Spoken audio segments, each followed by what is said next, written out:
Tips and equipment to improve your game. The latest from the leaderboards and your favorite courses. This is Golf in the Northwest, an action-packed hour about everything golf. Now, here's your host for Golf in the Northwest, Jason Swigard. And a fine good morning to you all. Hope everybody's up, ready to go. You've got your finest green laid out. It is Masters Week. And that will be the focus of most of the hour. We will break down the leaderboard. We will, obviously, the weather report after yesterday's carnage that Mother Nature wreaked over the field, dropping the cut to one of the highest scores we've seen in a long time. Yes, Tiger was able to set the record for his 24th consecutive cut made at Augusta, breaking the logjam with him and Gary Player and Freddie Couples. He is in the middle of the leaderboard. Will he factor on Sunday? That will be the question. Does he need more of the inclement weather that will use his savvy, his guile, his experience? Or if things calm down, which they are expected to do, well, then the younger players be able to pass him by. It'll be interesting to see how that plays out. Also coming up, Business of Golf. We'll do that at 8:30 today. Our friend Jake Bader, who's the Director of Player Development at Colwood and for the Portland City courses there that are owned by Kemper Sports. That is also includes Rose City. I think Glendoveer's in there. We'll get the whole rundown, but he's going to join us to start the week now. Augusta National has everything all wrapped up. Last weekend, it was the Augusta National Women's Amateur. So that starts things going. They play their final round there on Saturday. Then Sunday is the Drive, Chip, and Putt Finals, where all the kids are there. They've competed across the country in local and regional qualifiers at all their different age groups. And then they get to go back with one adult and take in all the splendor that is Augusta National and compete for the Nationals. But it takes a long time to get there. And so qualifying for next year starts pretty quickly. So we're going to talk to Jake about that, where the local qualifiers are going to be. And it is getting summer's here before we know it. All the different junior camps, junior leagues, a way for kids to get involved in the game locally, how you can do it without breaking the bank, all of those sorts of things we'll discuss with Jake coming up at 8:30. Will Darkin's in this morning. Good to see you, my friend. Hey, good to see you. How are you? Are you well? I'm well. Yeah. We've transitioned. Took me a little while to transition from basketball season into baseball and golf season. The basketball season, fortunately, was extended there for the Pilot women that had a nice trip to Manhattan, Kansas for the NCAA tournament.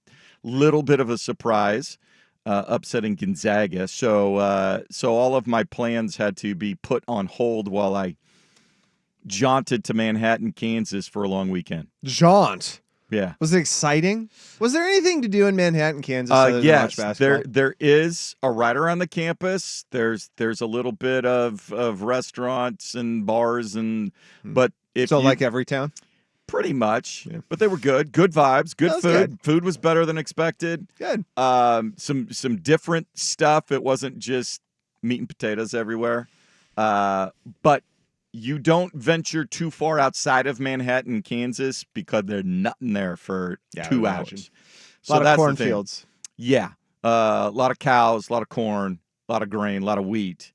So, but the campus itself, school, quite nice. Mm-hmm. You could tell the athletic facilities all had been recently attended to. I think they said every facility was either new or had some sort of renovation within the last 3 years. Yeah. So the donor base working there for K-State Wildcat Athletics. I think if I had to do it again in terms of playing sports in college, I would have been more selective. Now, this is my mind now, but I would have been more selective about like the location. Because Corvallis, Oregon was good. It was a good college town. Yeah. I had a great experience. But like, could I weasel my way into like playing at Duke and get a Duke education? Mm. You know what I mean? Like, those are the things you think about now where you're like, that probably would have been smarter for me to do, and then just ride out the 4 crappy years and go get a $200,000 a year paying job. I'm just saying. Yeah. I mean, come on. I even got a Sinner and Saint ain't. well, no, I got an invitation to go visit Hawaii, University of Hawaii. Yeah, why wouldn't you do that? I didn't do it because I was kind of like, well, again, it was the mind frame of That's always I just tough. want to play Yeah, football. 17, 18 years old, your life's fairly narrow at that point. Yeah. Well, but my whole thing was just like, I just want to get on the field and play. I want to do this. But like, Yeah, 36-year-old me is like, you idiot. It's Hawaii. Take it. There you just go. go. Yes. Come on. 4 years? You better hope you redshirt so you get another year out of that. Yep. Well, look at you now, though. I know. Got a family, got a great job. You're here on Saturday mornings. Yeah, they're all right. You know what you said to me this morning? You go, usually you're here early. And I go, it's 7:30. I am here early. Usually you're here at in the 6 o'clock hour. You got little ones. They're up early. Yeah, they are. I know. Yeah. Teaching them how to make their own cereal yet? No, he is 2. So breakfast to him is just food. Okay. It's not a meal. Gotcha. It's like, hey, Brett, where is it? Where Come is on, it? put it on there. Get the breakfast on the plate. What are you doing, Dad? There you go. Yeah. All right. Well, we know they've been up early at Augusta. They had to get up early yesterday. They've had weather in the first 2 days. Things might finally calm down a little bit, but there's a lot of fire in those greens. And now that the leaderboard has been spread out quite a bit, we'll see who can chase down your 3 leaders. So let's get right to it. Let's go inside the ropes. It's time for an insider's look at the leaderboards, the latest on all tours, plus local golf events and golf news. This is Inside the Ropes, part of Golf in the Northwest. 25-mile-an-hour sustained winds, gusts in the 35 to 40-mile-an-hour range on Friday kept the scores down. There are only 14 players in red numbers starting the third round this morning. A 3-way tie between Max Homa, Bryson DeChambeau, and Scotty Scheffler, the world number 1 ranked player there at 6 under par. The youngster from Denmark, Nikolai Højgaard, alone in 4th at 4 under. Cam Davis, Colin Morikawa at 3 under. Quick pause there. Scotty has a kid coming.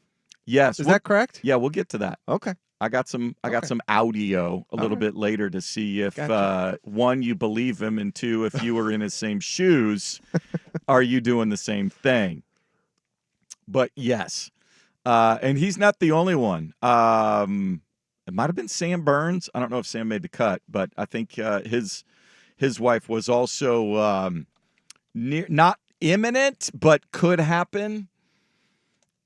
And yes, if that were to happen and the phone call comes on the back 9 Sunday at Augusta and you're in contention, just turn your phone off. What you doing? Oh, we'll get to that a little bit later on. But Scotty Scheffler, after he and the Duscher there were atop the leaderboard after round 1, they struggled to stay there. Max Homa, one of only 3 players with both rounds under par, 67 and a 71. Colin Morikawa did that with a 71 and a 60. But the round of the day, the only round sub 70 on Friday, was the rookie Ludwig Aubert. And fresh off college, playing in his first Masters, fired a 69 yesterday. And that was pretty miraculous when you think about it. He is at 2 under par. As for Tiger Woods, boy, he used all the magic that he had to get around at 72. He is +1, and as he stayed in contention with just deft touch around the greens to give himself reasonable par putts, everybody else was blowing up around him forever. It looked like the cut was going to be at +5, but you had, I think, Morikawa or Matsuyama, as we look at his round 2 scorecard. He and Justin Thomas were the ones. Matsuyama had a double bogey on 18. That moved it a little bit. And then Justin Thomas was scrambling, scuffling to get in. So those 2 guys who were finishing late, moved the cut number to +6, which is the highest since 2017. So we have 60 players that are making the cut. And so the big question is, can Tiger Woods at +1, 7 back, make a move? The winds today, 10 to 15 miles an hour. They will get a little stronger as the day goes on. Right now, sub 10. It looks pristine out there, the early round coverage at ESPN+. And so I put up a couple of poll questions if you want to head to X, Twitter, whatever you're still calling it. First, where will this year's Masters champion emerge from? The 3 co-leaders, somebody within 5 shots, not currently in the lead, or somebody over par at the cut. Consensus early here is that it'll come from one of our 3 co-leaders, either Scotty Scheffler winning his second in 3 years, Bryson DeChambeau winning his first, or Max Homa winning his first major in his career. The other question, will Tiger Woods be a factor Sunday on the back 9?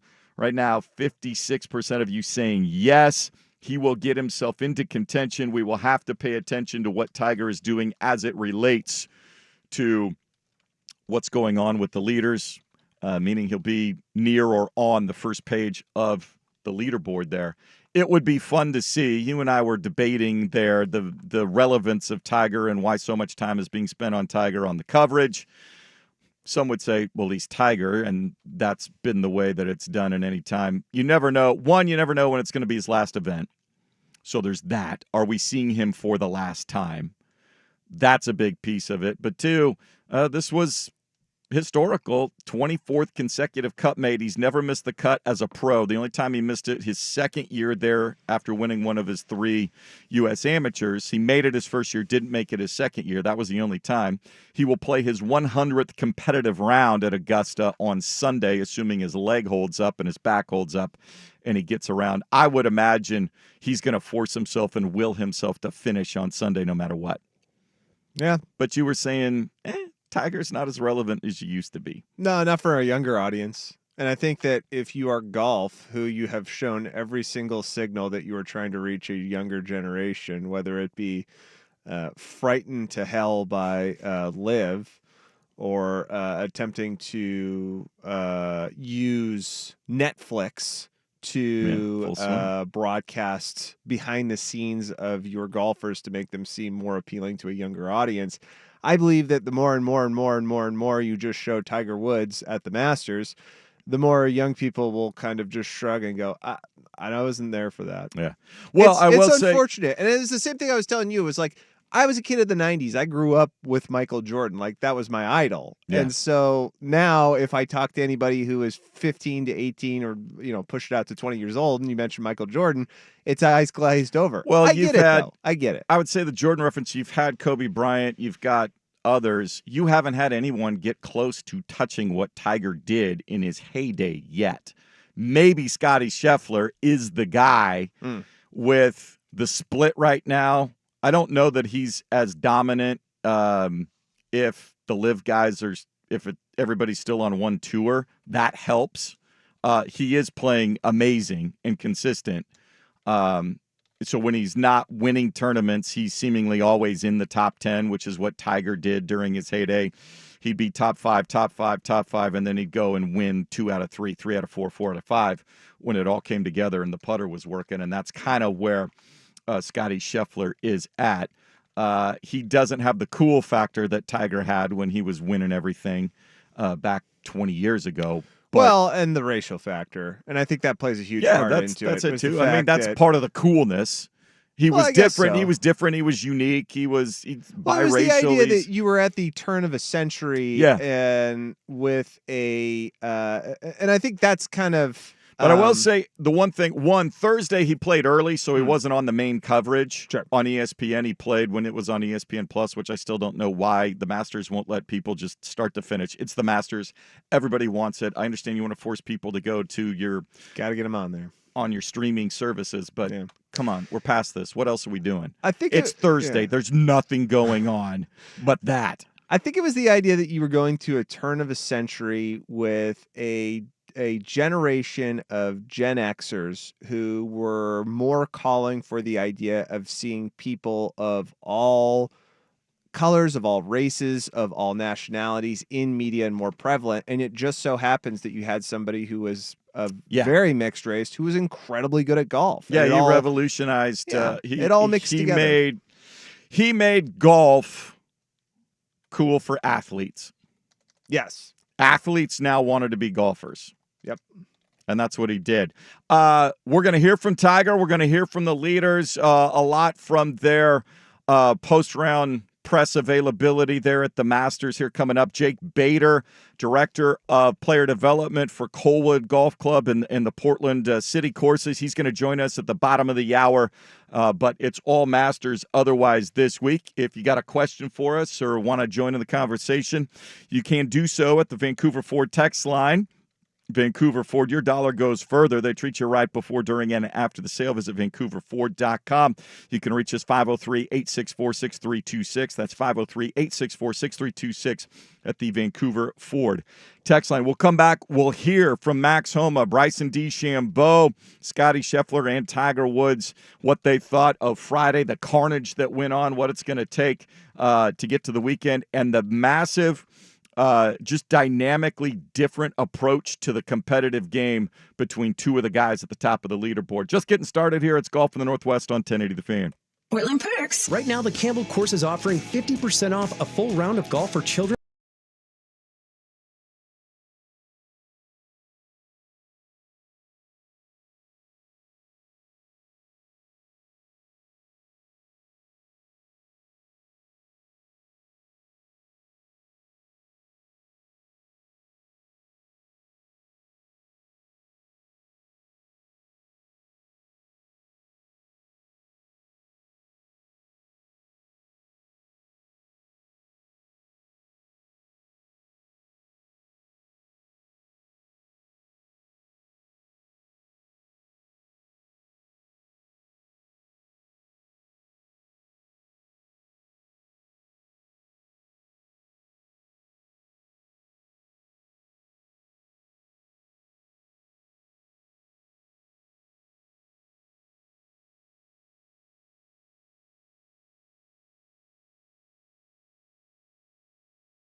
Joined the 1080 The Fan YouTube family here for Golf in the Northwest. So hopefully it's a little rudimentary this morning, but we are on. You can see us if that somehow appeals to you. Not sure why, but you know. You don't want people to see you?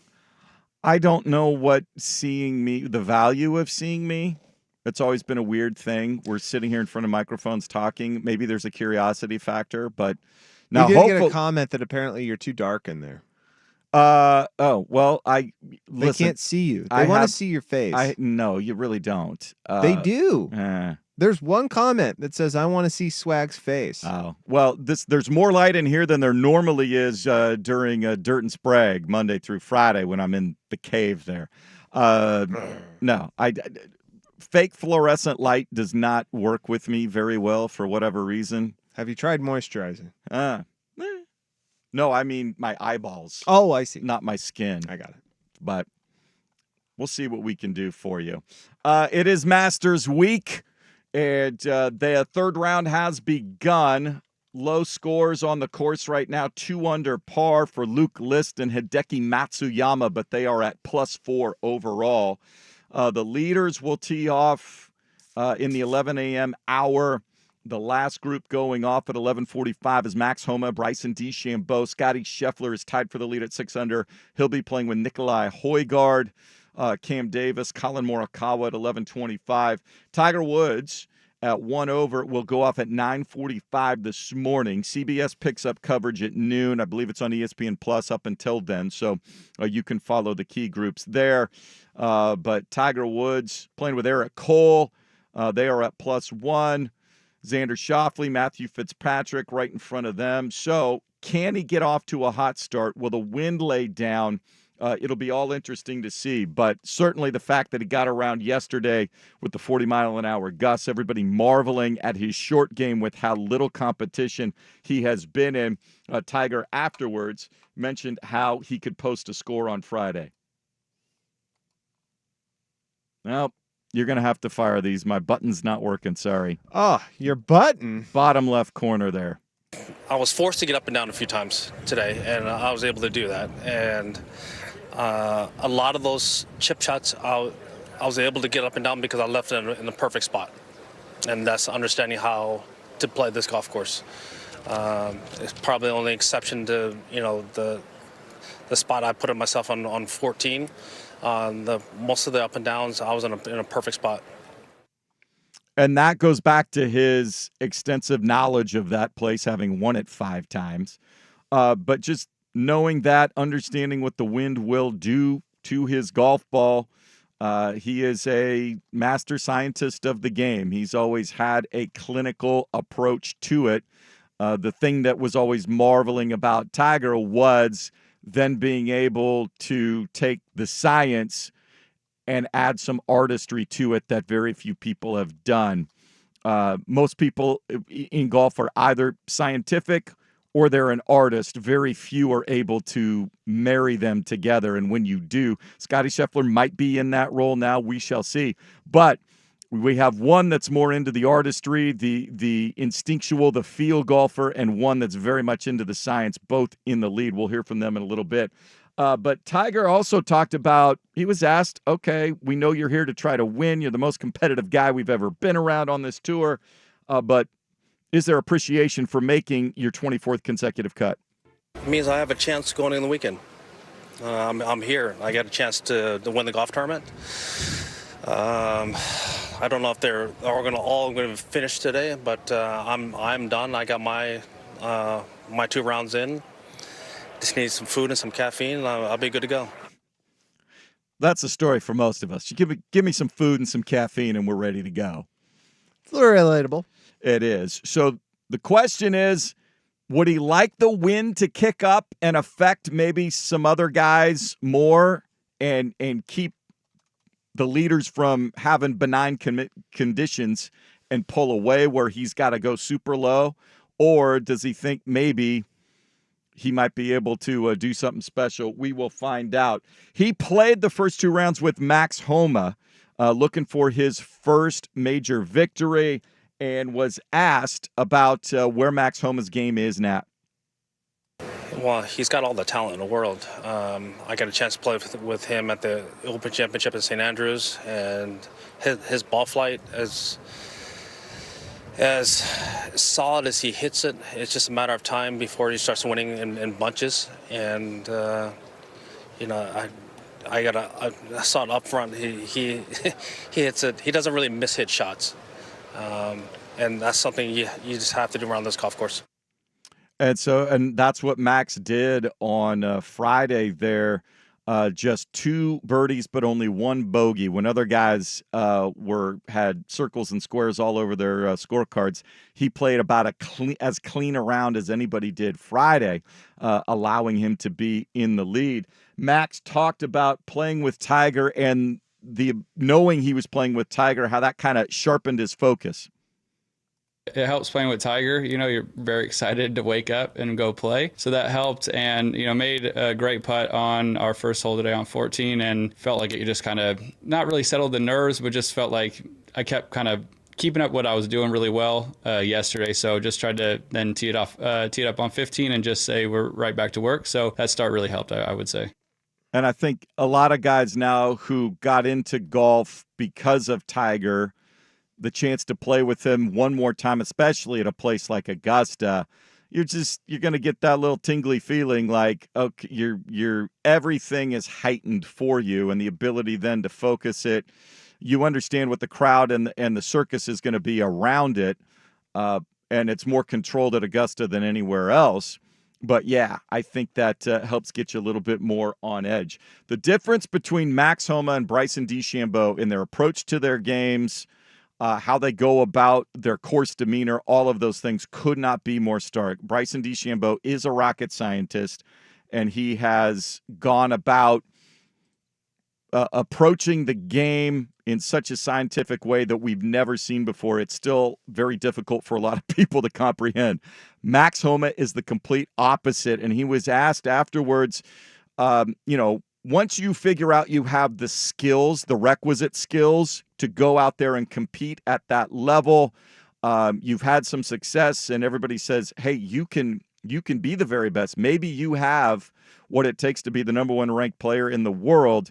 Being able to deal with the responsibility and the pressure of, can I go achieve it and what to do, sometimes is overwhelming for guys. And it ends up, the mental piece of it crushes them, even though they've got all the skill in the world to do so. And Max talked about just accepting how good he is. Really interesting thoughts here.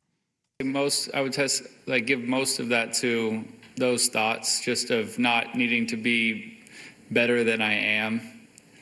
I wrote something in my journal yesterday that just said, however good I am is how good I am. I don't need to try to be better than I am. And I can just see wherever that takes me. Maybe it's winning this, maybe it's not. And I'm okay with that. I know what I've put into this game, trying to get every ounce back doesn't really work. And I've tried that part. So I just feel like so much of it has just been from just making golf swings that feel good to me. They aren't always the right one, I would say, for what maybe a commentator would look at, but picking the right ones. I mean, I'm not sure which hole would lean in most to that, but there were just moments of trusting myself, like on 4 today and hitting the 7-wood instead of just taking the 4-iron in the bunker. Joe wanted me to hit the 7-wood and just take it on, but he said, if you feel better just hitting it in the bunker, we can do that too. So I guess that's just backing myself a bit, but then other times of playing just the low driver I've hit around here in the wind instead of trying to hit the high, cool one at times when the wind was off the left, because it just doesn't fit me. So just being really patient with that and discipline, I feel like is, I guess, a testament to those kind of the mental goals I've set for myself. And that is so in contrast to what Bryson DeChambeau is with the, all of his irons are the same length of shaft. The notes, the meticulous notes scientifically that he takes, trying to calibrate his swing to the conditions and to yardages and slope and all of those sorts of things. And it's going to be really interesting to see those two playing together in the final round today. DeChambeau, real quick before we get to the business of golf, and Jake Bader talked about, for somebody that is so scientific, when you get wind like you did on Friday, how that goes into managing your conditions and all of his calculations. It's always great getting off to a hot start. 3 under, your first 3 holes, kind of get you settled. I knew it was going to be a tough day with the wind. So a lot of patience is required around this golf course, and making sure you're just stroking it on your line, putting it good, hitting good iron shots, and driving it well. And he did that for the most part. So I can't wait to see the contrast between those two in the final group. and see where everybody's at when they tee off at 11:45 this morning. We'll have more on the Masters. We'll hear from Scotty Scheffler. He is in contention. He will be in the group in front of them, how that affects the dynamic, where his game's at overall, his improvement now to be the number one ranked player in the world and seemingly in contention every single week. Could he have a Tiger-like season? We'll hear about that. But when we come back, we will get to the business of golf. Time to start thinking about the juniors and development camps, leagues, everything this summer, as well as the next round of qualifying for next year's drive, chip, and putt competition with the winners from local and regional qualifiers going to Augusta, being part of the scene there before the Masters. That all starts here very soon. Jake Bader from Colwood is going to join us and discuss all of those opportunities. We make the turn. It's Golf in the Northwest on 1080 The Fan. A lot goes into taking care of your property. You need equipment with more reliability and versatility built in, like Kubota BX and L Series compact tractors, rated #1 in durability and owner experience. Z Series mowers that deliver a quality cut, and Sidekick utility vehicles where durability meets speed. Visit your local Kubota dealer for a demo today.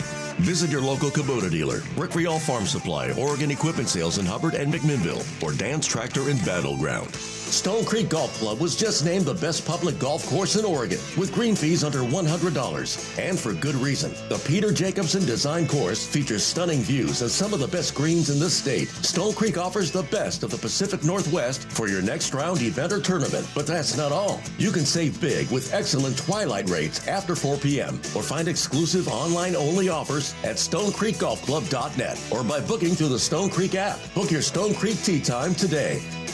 Wesley Financial Group is not a law firm. This story is called The Ugly Truth About Timeshare. If you think you've done your family a favor by buying a timeshare, you need my help. Hello, I'm Chuck McDowell, founder of Wesley Financial Group. 10 years ago, I started helping folks cancel their timeshare. In the process, started what's now called the timeshare cancellation industry. The ugly truth is when you buy a timeshare, you can't tell me how much it's going to cost or when it's going to end. I recently helped a couple that had their maintenance fees go from $800 to $3,200 a year. They also received a $4,000 assessment for a hurricane that was over 1,000 miles away. Sound crazy?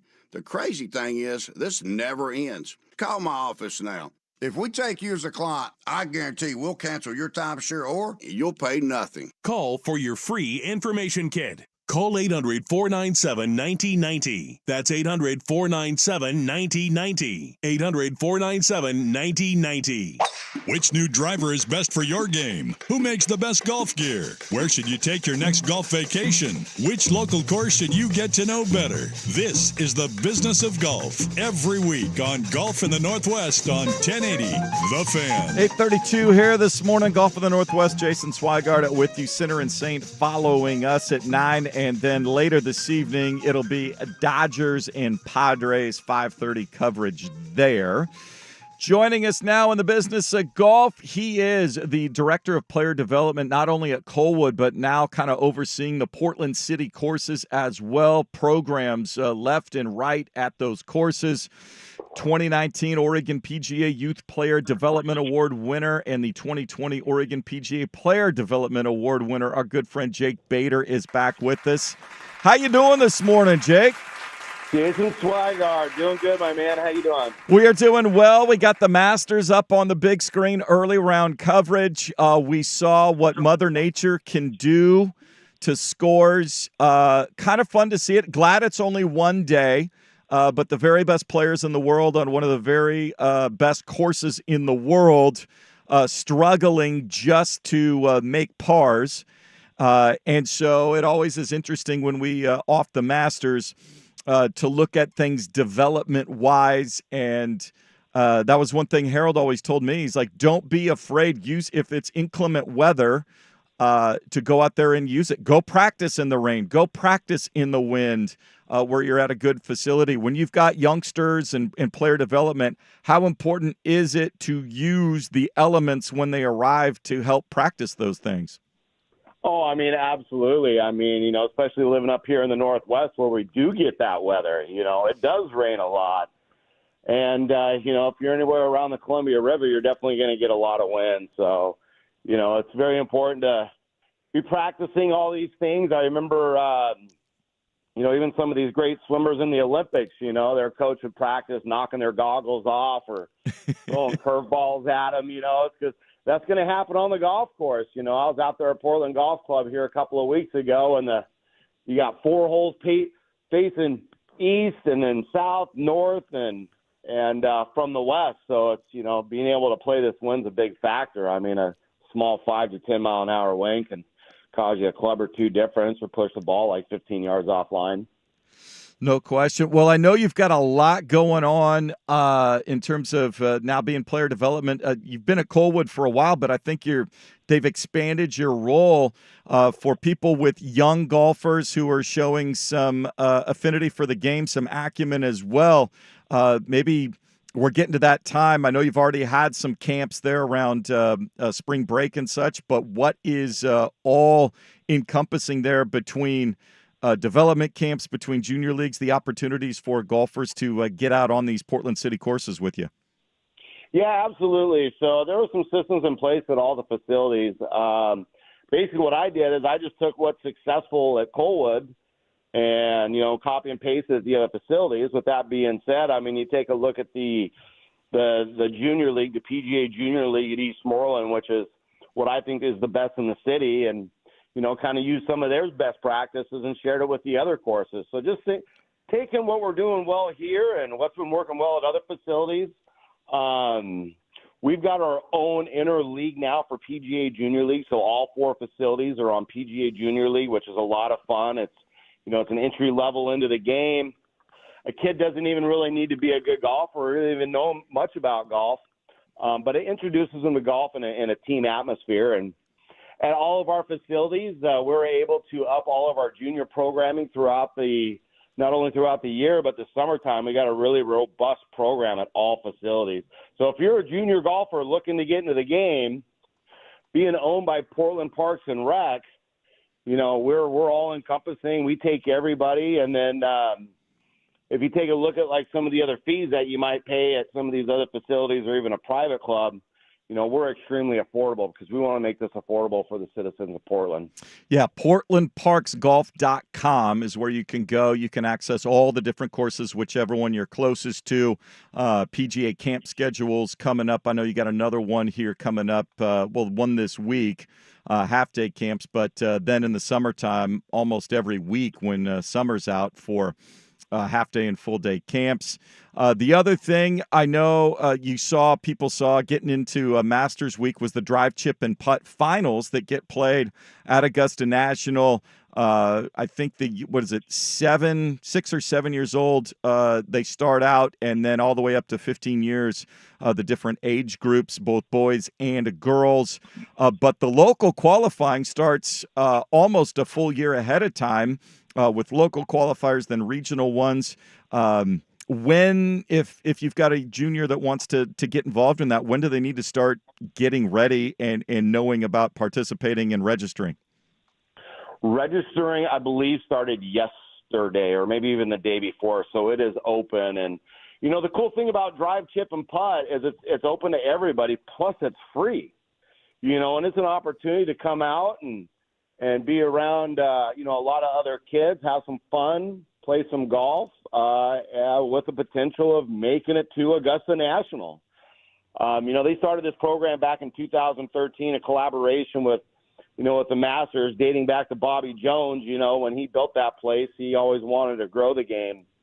So through the USGA, the Masters, and the PGA of America, which is different than the PGA Tour, wanted to develop something, and I was looking through some old archives. I can't find anything on it, but I believe Arnold Palmer was the one that really pushed us through and got it going. And with the drive, chip, and putt, like I said, it's free to everybody. You don't need to know how to golf. You don't even need golf clubs. I mean, we've got that stuff provided for you. The drive, chip, and putt here in the Portland market on May 4th, we're going to be holding a clinic out here. Drive, chip, and putt clinic. Tom Mueller is going to be handling that for me. He also got some grant money from the Oregon PGA to help drive down the cost for these kids if they wanted to prepare in this prep clinic. Oh, that's fantastic. And the actual qualifying event is on May 11th, so it's the week before. And you can go to drivechipandputt.com, and then the qualifiers. And then so those that move on will go to Eagle Crest in August, and then the regional qualifier will be at Chambers Bay in September. So that's kind of the progression. So an opportunity to play just some great events. But for kids, and like you said, you can just pick up a club for the first time. You don't have to worry about course management and all of those sorts of things. It's just the individual skills. But in preparation, what are some things for parents trying to help them so they feel comfortable when they go out there? They're not intimidated by the process and can just let it fly. What are some things to help them to, whether they're just at the driving range or on their local course? The first thing is just get them out there and have them fun. The nice thing about the drive, chip, and putt and trying to, make it to Augusta, we've had some really great players make it. This started back in 2013, and, for the very first time, we've got somebody returning to the Masters. Akshay Bhatia, made it to the drive, chip, and putt at Augusta back in 2014, and now he's playing in the Masters. It's pretty cool. But as far as prep, just get your child out there hitting some balls on the range, hitting driver, introduce them to putting. I think an important thing for a parent to do is to teach their child, whether it's a boy or a girl, a ladder putter and chipping drill, hitting some putts from 5 feet, 10 feet, 15 feet, 20 feet, and doing the same thing around the green. I think that's really the best way to prep if you weren't going to attend the like a prep clinic per se, or if they didn't have a coach. What's, especially younger players, 7, 8, 9, 10 years old, time-wise, what's an appropriate time? Their attention spans are not great to begin with, but if the interest is there and the desire is there, then obviously they're going to be engaged. But what sort of, at a time, working on something, what's a good time frame for the younger aged players? Well, an hour is an ideal amount. And then, you kind of practice for 10, 15 minutes, and then you have 5 to 10 minutes of play, right? Whatever they want to do. If they want to kind of play a game or do a little something. So you got 10, 15 minutes, 5 minutes of play, 10, 15 minutes of practice, 5 minutes of play. It's usually a good mix. That way they're working on things, but they're still having fun, and still being active. Chatting here with Jake Bader, Director of Player Development at Colwood and the Portland City Parks courses. You can reach him, Jay Bader, Bader, at KemperSports.com. All the information is at PortlandParksGolf.com. What else you got on the agenda? What are things coming up maybe of interest for parents and looking to get their kids out involved more with the game? Yeah, absolutely. So, like I said, the drive, chip, and putt's pretty cool. But we do hold PGA junior camps at all 4 of our facilities. When I first started, there was a couple, but now we got one every single week at every single facility throughout the year. PGA Junior League that's right around the corner. It's going to start here in May, and then through our summer league. And we've also extended it out into a fall league. So, this is something that they can also do, in the evenings while there's still daylight, while they go back to school as well. And they're still able to form teams right now if they want to get involved with the PGA Junior League. You can still sign up and get a team? Absolutely. Perfect. All right. Well, I know you have a busy morning going very quickly. Who would you like to see slip on a green jacket here on Sunday afternoon? Oh, man, that's a good question. A guy that I'm waiting to win on the PGA Tour, and I've been waiting a long time, and it's going to happen someday. Westwood, or not Westwood, Fleetwood. Yep, Tommy Fleetwood. At some point, we'll see. I thought yesterday would have been his day, and the wind and the crap, and he stayed in it, but he didn't make his move. Yeah, I'd like to see him do it someday. He's got a great swing. I like how he controls his short irons. He doesn't full swing his short irons. He kind of 3/4 swings everything under a 7 iron. forgetting about distance, just working on accuracy. Yep. Well, it'll be interesting to see how the wind affects things today. Jake Bader, Director of Player Development for Colwood and the Portland Parks Golf. Again, portlandparksgolf.com.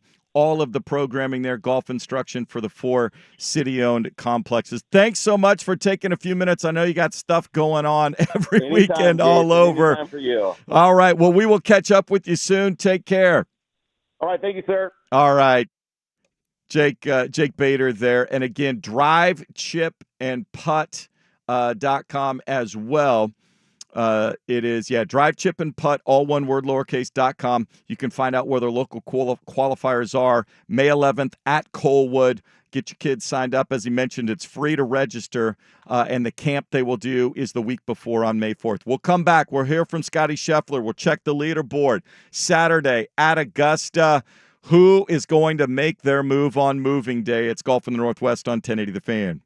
Join 1080 The Fan and Odyssey as we all do our one thing. Together, millions of things.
And he does love to compete. I think that's the biggest thing for him.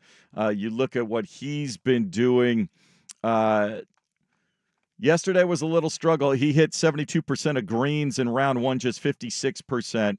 But his fairways, he's been 82% hitting fairways, and that's going to be key. If the wind dies down or is at least consistent, then he will be much more able to go at greens, go after pins.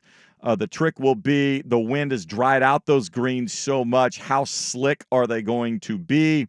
And can he make enough putts to pull it off? But the one thing more than any of his play on the course at Augusta that could derail his chance at a second green jacket would be his expectant wife getting the phone call. And that was a hot topic of conversation earlier in the week. And he talked about what they've decided this is their first child that they are expecting. And if he gets the phone call, here's what he says is going to happen. I mean, maybe I should be more concerned. I don't really know. People have asked us how our preparation is going for the baby, and it's like, well, I feel like we're a little bit underprepared. The nursery isn't quite ready, and, we had some issues at our house the last few weeks. But, yeah, I think that's the exciting part. I think we're definitely very underprepared to be parents. And as far as her going into labor, I wouldn't say I'm very concerned. We haven't seen any of the, early signs, but pregnancy is weird. It can happen anytime. But, yeah, open lines of communication, and she can get a hold of me if she needs to. And, yeah, I'm ready to go at a moment's notice. And so he said if it comes back 9, he's in the lead or in contention. If he gets the phone call, he's bailing. You buying it? What? No, that kid doesn't know. He has no inkling of anything. Hey, honey, do you want me to get this bonus so we can pay for our kids' stuff? Okay, stop that. What? He's made $11.5 million this year. It's never enough, Swag. It's never enough. Kid's gonna be fine. Why do you think they're out there playing this game? He's made $54 million in just prize winnings in his career. Bet you that's since 2020. That's in 4.5 seasons. He's made over $54 million. Well, just tell her to hold it in. Now, okay, don't let that kid come out. I gotta win this thing. I think she knows. They know. Like, we're holding that phone call. Like, he doesn't care about if he misses the press conference or whatever. But if things get near go time and he's on the course, I don't think the phone call's coming until there's somebody that's like, wait till he's done. Unless there's something, medically urgent. But if it's just the kid's coming, I think she'll be like, hold off until he's done. Can't he just get a live stream of it on his iPad? I don't know. And it's the first kid. That's always different than second and thirds.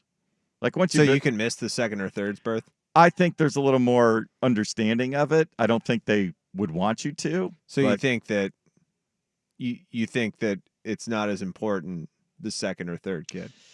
I think there's more of hitting it. me hard as a second child. It's making me think my parents didn't care. Were they allowed in the delivery rooms at that point? I don't know. Yes, at that point. Okay. It was 88. What do you think it was, the 50s? I don't know. My dad sat out with a cigarette in the waiting room. Is he out yet? So what would you miss the birth of your child for?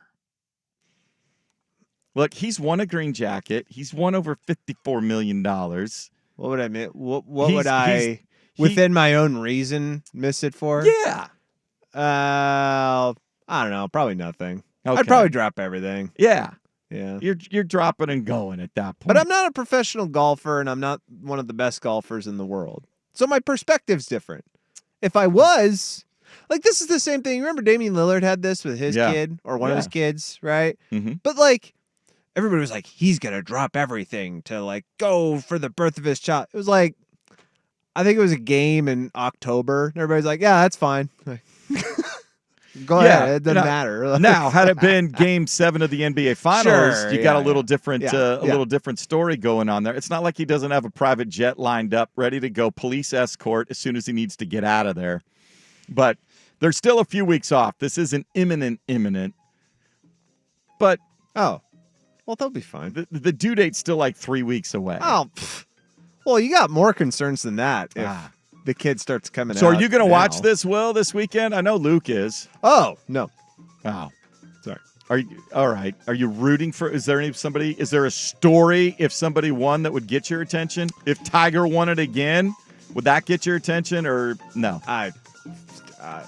No. Wow. I'm sorry. All right.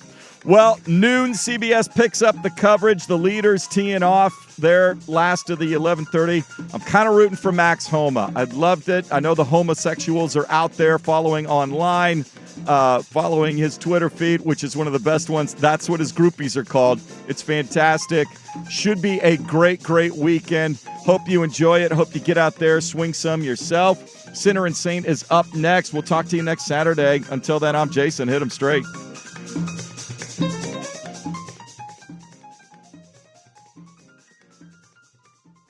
Well, they always call swag the reach around here. Hold up the sack out on the sidewalk at the street and just see if you can aim it in there from the porch. Sergio Garcia, the Spanish rat. Oh, my gosh, it came up Peter Jacobson. You know how easy I am. Yeah, I know. Features in Europe. Join us at Odyssey as we all do our one thing, together millions of things for our planet. Earth Day is April 22nd. A simple way to save water is to turn the water off when you are brushing your teeth or shaving. Only turn it on to rinse.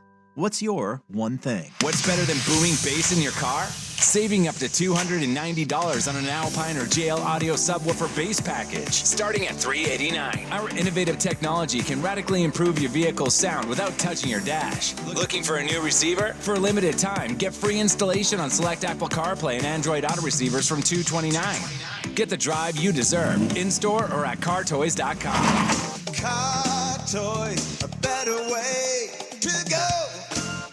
Life insurance. Why are you putting it off? Can't afford it? Too much hassle? Think you don't need it? There's lots of excuses for putting off life insurance. But if you weren't there, who would pay the mortgage and other bills? With Ethos, you could be covered in 10 minutes and boom, family protected. Ethos, fast and easy online term life insurance. Up to $2 million in coverage with no medical exam. Some policies as low as $1 a day. Answer a few health questions and get your free quote at getethos.com. That's getethos.com. eBay Motors is here for the ride. 120,000 miles of night drives, daily commutes, and who knows how many. Are we there yet? Through countless fixes, elbow grease, and a new radiator, you kept your ride alive. With eBay Motors, you have over 122 million parts to keep it running. And with eBay Guaranteed Fit, they'll be the perfect fit every time. Plus, at these prices, well, we're burning rubber, not cash. Keep your ride or die alive at ebaymotors.com. Eligible items only. Exclusions apply. The home of Danny and Dusty, always live on the Odyssey app, is KFXX KWJJ HD2 Portland 1080 The Fan. The algorithm we're using is not perfect. An Odyssey station. Now, from the Fan Sports Desk, a Sports Center update on 1080 The Fan. First on the Fan, all eyes are on Augusta, Georgia, as round 2 of the Masters continues from Augusta National Golf Club. Taking a look at the leaderboard, round 3. Taking a look at the leaderboard, there's a three-way tie at the top. Max Homa, Scotty Scheffler, Bryson DeChambeau. As you go further down the board, Colin Morikawa, Cameron Davis tied for 5th of some notable names. Patrick Reed in 15th. If you're looking for Tiger Woods, he is tied for 22nd at 1 over. Trailblazers lost their 4th straight Friday night, falling to the Rockets 116-107. Scoot Henderson 30 points. Blazers now second to last in the Western Conference. Portland gets the night off before taking on the Kings tomorrow to finish out their season. And the Mariners won their 2nd straight last night, beating the Cubs on Friday night baseball. Bryce Miller allowed an unearned run in 6 1/3 innings. Their series continues this evening in Seattle. Shota Umaga versus Emerson Hancock on the mound. First pitch is 6:40 on Root Sports Network. More sports scores and stories in 30 minutes. Will Darkins from the Fan Sports Desk. Listen live or on demand on the Odyssey app, the Fan's desktop player, or tell your smart speaker to play 1080 The Fan. Tired of getting dinged by subscriptions? We won't send you a bill. Portland's sports leader, 1080 The Fan. 3, 2, 1.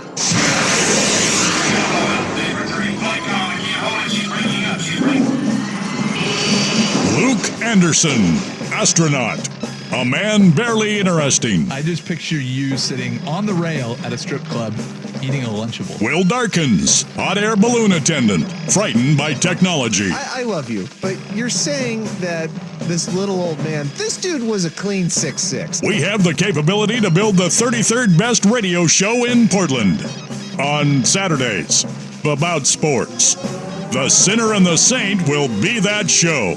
Better than they were before. Sportsier, funnier, more Labradoodles. The Sinner and the Saint Tailgate Show on 1080 The Fan, the Odyssey app, and 1080thefan.com. Hey! Happy Saturday, all you beautiful radio listeners. Hope you're having a wonderful start to your weekend. Before we get to anything, let's check in with the most important man, Will Darkins! I, sir, am not the most important, as I did not return from Europe. What now? From Europe. From Europe. One more time with that accent. You returned back from Europe. I'm trying to place the accent. That sounds Eastern European. It's kind of a mix of all of them. It's in mostly West. It's all the European accents as one? It's a melting pot. Europe. Okay. So yeah, I guess I can hear it now. I'm getting a little bit of French, Spanish, German in there. Yeah, I'm back, baby. How's it back? How's it feeling back? Are you now, once you have come back to American culture, have you said to yourself, I don't recognize this. This is not what I want for my life and my children. I would rather raise them as European snooty people. Ooh, snooty people. I didn't recognize the snootiness. Maybe I should have, but I didn't travel too well. That's not fair. I did travel pretty far out of the well-worn paths of just the tourist centers on a couple occasions. But yeah, no, I had a wonderful time. Where'd you go? Absolutely wonderful. Give us the trek of Europe you went. So the trip was 2 weeks. We spent the first couple days in California. We brought our kids down there and left them with my wife's family. So we did a couple days down there. From there, we flew out to London, England. Spent a day and a half in London. Had been there before. Had a lovely bar hopping across the rooftop bars of beautiful London, England. Oh, did you? I did. Did a boat ride down the Thames. Went and had high tea on a rooftop as well. Mm-hmm. So we did kind of like a hoity-toity, like let's see London as quick as we can. From there, we went to Girona, Spain. And Girona is kind of a small town, but you'd recognize some of the little alleyways and ancient buildings from Game of Thrones, filmed there quite a bit. Oh. So it's got kind of a very, rustic old feel. Yeah, old historic district. Absolutely loved it. From there, we went to Madrid, Spain. Had a great time there. My wife absolutely loved it. I think she wants to move to Madrid. Oh, yeah? Not totally opposed to it. We went into the Royal Palace in Madrid. I'm pretty sure just in the first room that we walked into, we could fit our entire house in there without hitting any of the walls of the first room of the largest royal palace in Europe. Has more than 3,100 rooms, square footage somewhere around 1.5 million square feet. 1.5 million. Yeah, How many let's say- bathrooms? I didn't get the number of bathrooms. Oh. 3,100 and some odd rooms. 1,450 some odd square feet. It is enormous. We went through 25 rooms of it. Never saw a bathroom, so it might not have any. Did people just poop in the Thames? Or wait, sorry, you were in Spain. Come on. Sorry. Come on. I And haven't it's a traveled Thames. to Yeah. Europe. So anyway, so then we did Madrid, had a lovely time, ate plenty of garlic grilled shrimp and paella on a recommendation from a friend, which was a great idea. The croquettes were wonderful. Had some great food. The sport?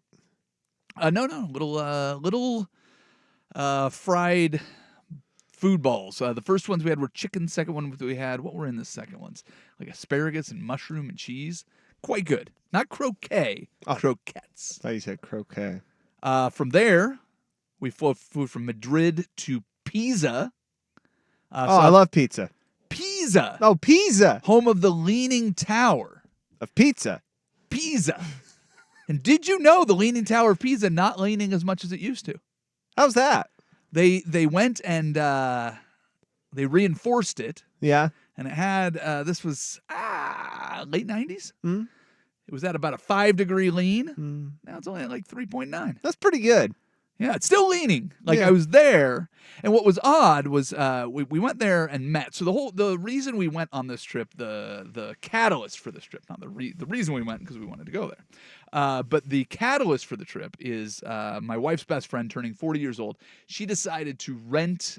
She wanted to have all of her friends in one place in Italy, so she rented a big ancient home that held about, 20, 25 people or so, and there was 19 of us we met. So we all met at the Leaning Tower of Pisa. My brother was on the trip. His wife, also good friends with my wife's good friend. So I meet my brother. Do you know where he decided to wait for us next to the Leaning Tower of Pisa? No? Right where it would fall. Oh! It's a leaning tower. I'm like, why would, like, two reasons. One, it's not going to fall. But if it did, that's where it would fall. But two, what's the one place or one of two places the Leaning Tower doesn't appear to be leaning? I don't know. Well, exactly in line with the lean. If you're sitting is that under the right? lean, you look up, it just looks like a tower. Like, yeah, it's a nice tower, but the whole point is the lean. Can you go in it? Yeah, you can climb up it. You can go to the top of the really? Leaning Tower of Pisa. Yes, indeed. Don't people fall? No, it doesn't. It's leaning. Yeah, it doesn't lean that much. Oh. But yeah. So It's a they slight reinforced lean. it because so many people go up. And there's a big Duomo there, and there's a big field, and it's a beautiful place. Lovely. Went from there. From there, we drove an hour north, and we ended up in a town called Tavernella, which is in northwest Tuscany. Tavernella is a tiny little town in kind of the middle of nowhere in the mountain region of northwest Tuscany. We spent 3 days there. That's where we had this big party, 19 of us. So we all congregated at Pisa. We all drove up in a big caravan up to the top of the mountains there. A caravan! It was very nice. We did wine tasting up there. We took a day trip to the Cinque Terre, which is off of the coast there. We took a boat ride up to the 5 towns of the Cinque Terre. And looks beautiful. It was absolutely Looking at stunning. photos right now. The weather could not have been better. Oh. I'll tell you that. Met a rogue donkey in Tavernella. I was getting ready to throw my bags in, and donkey just showed up. One of the groups in our party got delayed by a crossing of 40-some-odd goats along the street. That's great. Very remote area up there. That's every stereotype of, I think, of like rural Europe. Well, just animals crossing roads. Yeah. Well, and it was like the owner's like, hey, make sure you close the doors because of all the cats. And I'm like, are you saying cats? And he's like, yeah, this place is filthy with cats. And so if we leave the door open, he wasn't worried about the ants, wasn't worried about flies. He's worried about cats. So, yeah, it was, and it was very much the middle of nowhere, but had a great time there. And then from there, we went to Roma, Italia. Was it filthy? I'm told it's filthy. Yeah, you know what? A lot of people say that about European cities. I did not find it to be filthy at all. It was absolutely lovely. Oh, good. We were supposed to have rain. We were kind of anticipating rain along the way. Didn't get more than a couple drops of rain in Madrid. Well, that's good. Weather was perfect. The food we had was amazing. The company we kept was delightful, and yeah, couldn't have been a better trip. And then on the way home, now I have a new obsession, which is to go to Finland. Because on the way home, we took Finn Air and went through Helsinki. At their airport, how much would you spend on a reindeer pelt? A reindeer pelt? On sale at the airport. In multiple shops, you can buy a reindeer pelt. Can I preface this before I answer you? Sure. I don't buy things from airports. I understand I don't that. buy Okay. things, meaning I'll buy food, but like That's fine. things, clothing, accessories. I don't buy things from airports. I understand. Okay. This is why I want to go back to Finland, because I want to see Okay. what they cost outside of the airport. Okay, how much was that pelt? How I'll much would guess you this pay? was in Europe, right? It was in Finland. Finland? Yeah. The place is filthy with reindeer pelts. Not in one. There wasn't a shop that sold reindeer pelts. There was multiple shops with multiple pelts. I could have picked up a reindeer pelt and used it as my blanket on the airplane back to L.A. You gonna let me guess in American Yes. dollars? The exchange rate was off by about $7 per 100, so you can just guess American dollars because I haven't done the conversion. But Oh, $800. $150. That's it? Yeah. I almost Yeah, I bought a feel like reindeer. that costs like an 800. That's here. I almost Yeah. bought a reindeer pelt. I was like, you know You what? should've. How baller would I have been on the flight back? Well, not only that, but here. Well, yeah. I would just wear it around. I'd turn it into a cape. Have you noticed anything different about Luke since he got back from Europe? Yeah, he's wearing a reindeer cape. Yeah, he goes to meetings in it. Oh, yeah. It starts a good conversation. But He then wears as it they everywhere. start to shift towards strategy and like buying and everything, he continues to talk about the pelt. He doesn't say a word about it. Just sits there and strokes it. He just sit there and maniacally strokes his reindeer pelt. You guys getting ready for sweeps? Yeah. Oh, yeah, absolutely. How are ratings on the station? Fantastic. Are we on YouTube today? Yep. Yeah. You can see my reindeer pelt. Just go on to 1080 There it Fans, is. Page right there. You can see There you are with see your my reindeer beautiful pelt. reindeer pelt. Yeah. The thing was, we were making a connection. I'm telling you, if we had a 2-hour layover in Finland, I'd probably come home with a reindeer pelt. I could have talked myself into it, but we were kind of hustling through the airport because we kind of needed to catch our connector. So we were in a little bit more of a hurry than I would have liked.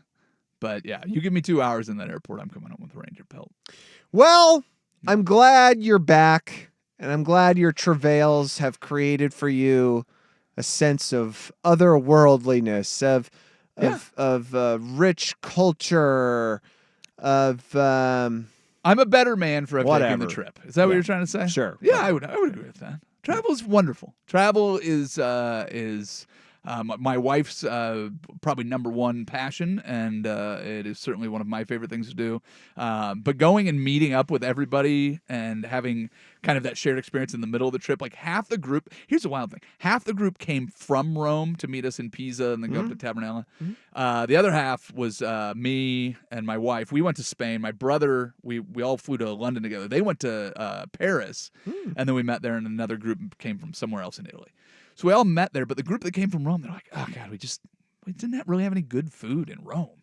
I'm like, how the hell do you not have good food in Rome? We went down there, and my new technique is when you're traveling, grab out your Google Mappers, pick restaurant, filter it. Just go anything over 4.5 stars, filter it by distance, open now. Dude, didn't have a bad meal. Couldn't have enjoyed the food any better. I probably gained 15 pounds, which I'm very okay. Oh no, that's why It's good to gain weight on vacation. Yeah, like somebody goes, "Hey, do you want another gelato?" I'm like, "I've only had 3 today. Of course, I want another one." Would you like another tiramisu? Sure. I've only had 6 since we've been here. My goodness. Did you drink the wine? Was We the drank a lot of wine delicious? The wine was delicious.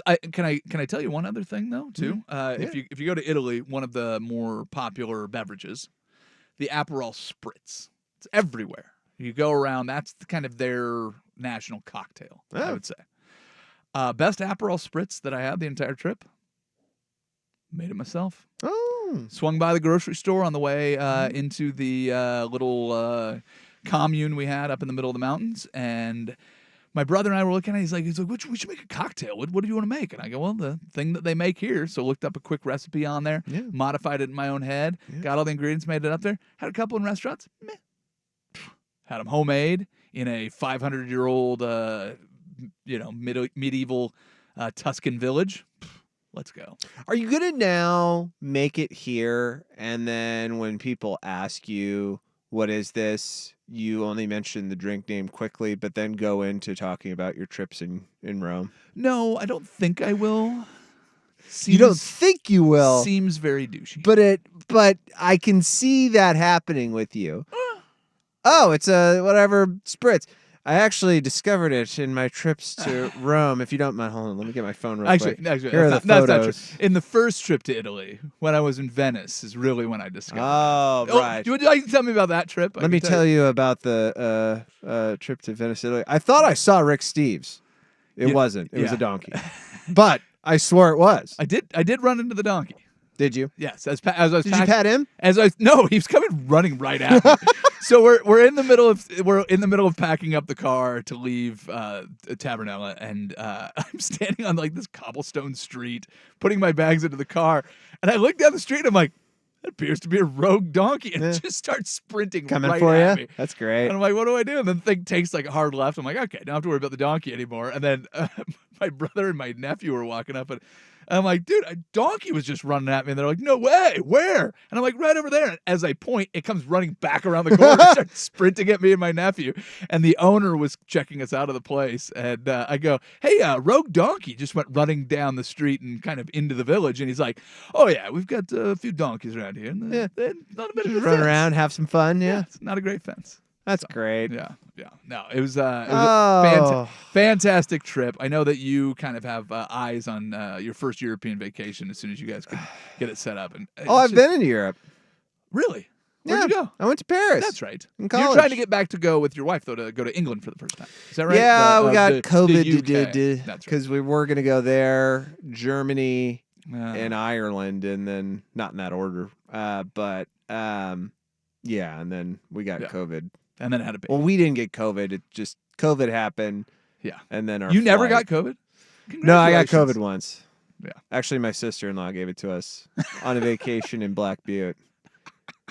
It took a while for all of us to talk to her again. I like how spiteful you are about I it. was. I was very spiteful. Really? Well, here's why. She was like very gallivanting around like with the COVID. Like, well, no, it wasn't so much that. It was that audaciously gave you COVID. we got there. It was like a week vacation. We got there, and then like day 2, she started coughing some. And this was still, I'm trying to think of the year. I think it was like a year and a half ago. So it was still kind of fresh enough that like COVID, because now when people cough, you don't think about it as much. You're just kind of like, oh, they might be sick. Like COVID doesn't jump to your mind. Yeah, but also COVID doesn't scare me as much as it once Not used did to. either, If you've had your shots, you should be okay. Yeah, but like even now, the hospitals won't turn you away because they're overfilled. So she has a cough second day. And my wife and I are thinking it. Megan and I are thinking it. And she comes up to us, my sister, and she goes, oh, no, it's not COVID. It's not COVID. This is from something else. Yeah. It's just not COVID. Gotcha. And she So she keeps was the coughing the denier. whole trip Like for a on week. people. And we left a day early. And then she texts us as we're driving. She goes, it's COVID. Yeah. I'll tell you, man, that was a weird time. We got COVID. My wife got COVID in I remember July very of early on. 2020, very early on. Yeah. And like we were among the first that people knew. You're the first one I know that actually has it. What happened? But yeah, it's a wild one. Hey, do you want to talk some sports? Sure. I don't really know what though. Yeah, it's a weird week. We're a couple weeks shy of the. It's not quite July, that terrible month, but it's that weird. Well, okay. Sit in between. Like NBA's almost over, but you're not quite there. And Well, we can kind of put a bow on the Blazers season. We kind of know how that's wrapping up. If you'd like to do that, you do have the Masters, which is one of the iconic events in sports. We've got the NFL draft coming up in a couple weeks, and you as a new baseball fan, you've gone through your first couple weeks of a baseball season, following the Orioles closely. I imagine still. I have, in fact, I forgot to message you about this because the Orioles had their first with the Brewers last night, and the Friday Night Baseball fracas was us. And then you guys right after against the Cubs. Yeah. So I was going to message you and say, well, now we got to compare notes. I didn't watch the Mariners game. Sure. I quit watching the Orioles game after the 4th inning because we were down 9-1, I believe. I was just like, that's... What are you going to do? You know. Yeah. But we just swept the Sox, so I was like, that's all right. Yeah. Well, that's what you want. That's what you want. So we can get into a little baseball. Sure. Do you want to start with the Blazers and just get it out of the way? All right. Well, I mean, their season is over. Oh, yeah. People are... Not yet. No, I know. They got to play the Kings. Which, can you think of a more just horrible way to end the season just for the NBA, like that game? Who's going to watch that game? Well, the Kings? Yeah, the worst game. I mean, dude, I don't know what the schedules are, but if Washington was playing Detroit, that's... Yeah, but there would be a morbid sense of curiosity to it. Just like, how horrible are these two teams really? It's a curiosity. But I just have a couple questions about the Blazers. So let's go ahead and start there. We'll dip in and out of we've got spring football. I just love you ranting about how worthless spring football is because I did catch a little Marty and McGee on the way in, and they're, let's check in what's going on between the hedges down in Oxford, Mississippi, and, checking in on spring games and Jackson Dart and whatever. It's silly. So we'll get into all of that, but we'll start with the Portland Trail Blazers. We do it next. Sinner and Saint on 1080 The Fan. Auto accident? I'm Leif with Leif's Auto Collision Centers. Recently, a customer told me their vehicle had been repaired at an insurance body shop. After repairs, they tried to trade it in. The dealership subtracted $3,000 due to poor repairs. Surveys find over 90% of vehicles repaired at cheap insurance shops are inferior. Amazing. Insurers profit from unsafe repairs and loss of value. Don't be a victim twice. You have the right to choose. Choose Leif's. Pre-loss repairs, factory parts, the finest in collision repair. Cover more ground with the fast, durable Kubota Sidekick, featuring a gas-powered engine that delivers a top speed of 40 miles per hour, best-in-class acceleration and handling with cargo, and the strength to haul what needs hauling, all backed by a 2-year, 1,000-hour warranty. Get more done right with the Kubota Sidekick. Visit your local Kubota dealer today. Go to KubotaUSA.com for full disclaimer. Visit your local Kubota dealer, Rick Rial Farm Supply, Oregon Equipment Sales in Hubbard and McMinnville, or Dan's Tractor in Battleground. Final 2 days, today through Sunday. This is a great opportunity to save thousands on hundreds of in-stock spas. Portland Expo Center. Huge factory incentives and factory rebates on the spas you've always wanted. Don't miss this opportunity. Free professional delivery. Take possession tomorrow, next week, next month, or next season. The Hot Tub and Swim Spa Sale. Portland Expo Center. Shop over a dozen models of swim spas from 11 feet to over 19 feet. Swim spas offer low-impact exercise, active family fun, unsurpassed relaxation, and installation in one day. The Hot Tub and Swim Spa Sale. Find the spa you've always wanted. Free admission. You can't afford to miss this. This is a great opportunity to save thousands on hundreds of in-stock spas. Final 2 days. Time is running out. Today, 10 to 8. Sunday, 10 to 6. The Hot Tub and Swim Spa Sale. Portland Expo Center. Visit hottubandSwimSpaSale.com. Want to keep your gas-powered engines running like new? Stable's proprietary formulas are proven by third-party testing to outperform the competition in keeping fuel fresh, preventing corrosion, and cleaning the entire fuel system. With Stable, you can have confidence you are doing the right thing for your engine's long-term health. Just pour into your gas can or fuel tank, then top off with fresh fuel. At every fill-up or when you store, start with Stable. Available where fuel additives are sold. Timmy, everybody. Great job. Next up, we have Samantha. 10 times better performance can make a big difference. Castrol Edge Motor Oil gives your engine 10 times better high-temperature performance. Castrol Edge, better oil for maximum performance. Now through April 23rd, get a $15 gift card when you buy 5 or more quarts of Edge or Edge High Mileage Full Synthetic, only at O'Reilly Auto Parts. Claim based on Sequence 3 H test versus API SP test limits. Get the one and done you want for your dog's monthly protection.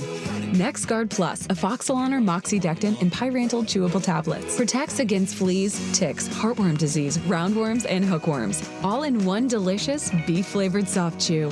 Used with caution in dogs with a history of seizures or neurologic disorders. Dogs should be tested for existing heartworm infection prior to starting a preventive. Ask your vet about NexGard Plus Chews. Time is money. At Leif's Auto Collision Centers, we take your time seriously. Did you know our exclusive repair process allows us to start work on your vehicle immediately? No scheduling. One call to Leif's, we'll set up a claim, pick up and drop off your vehicle anywhere in the Northwest. Factory parts, pre-loss repairs. Remember, while other body shops work for insurers, trading cheap parts for referrals, we work for you. Need advice, diminished value, loss of use, attorney recommendations? At Leif's, we've got you covered.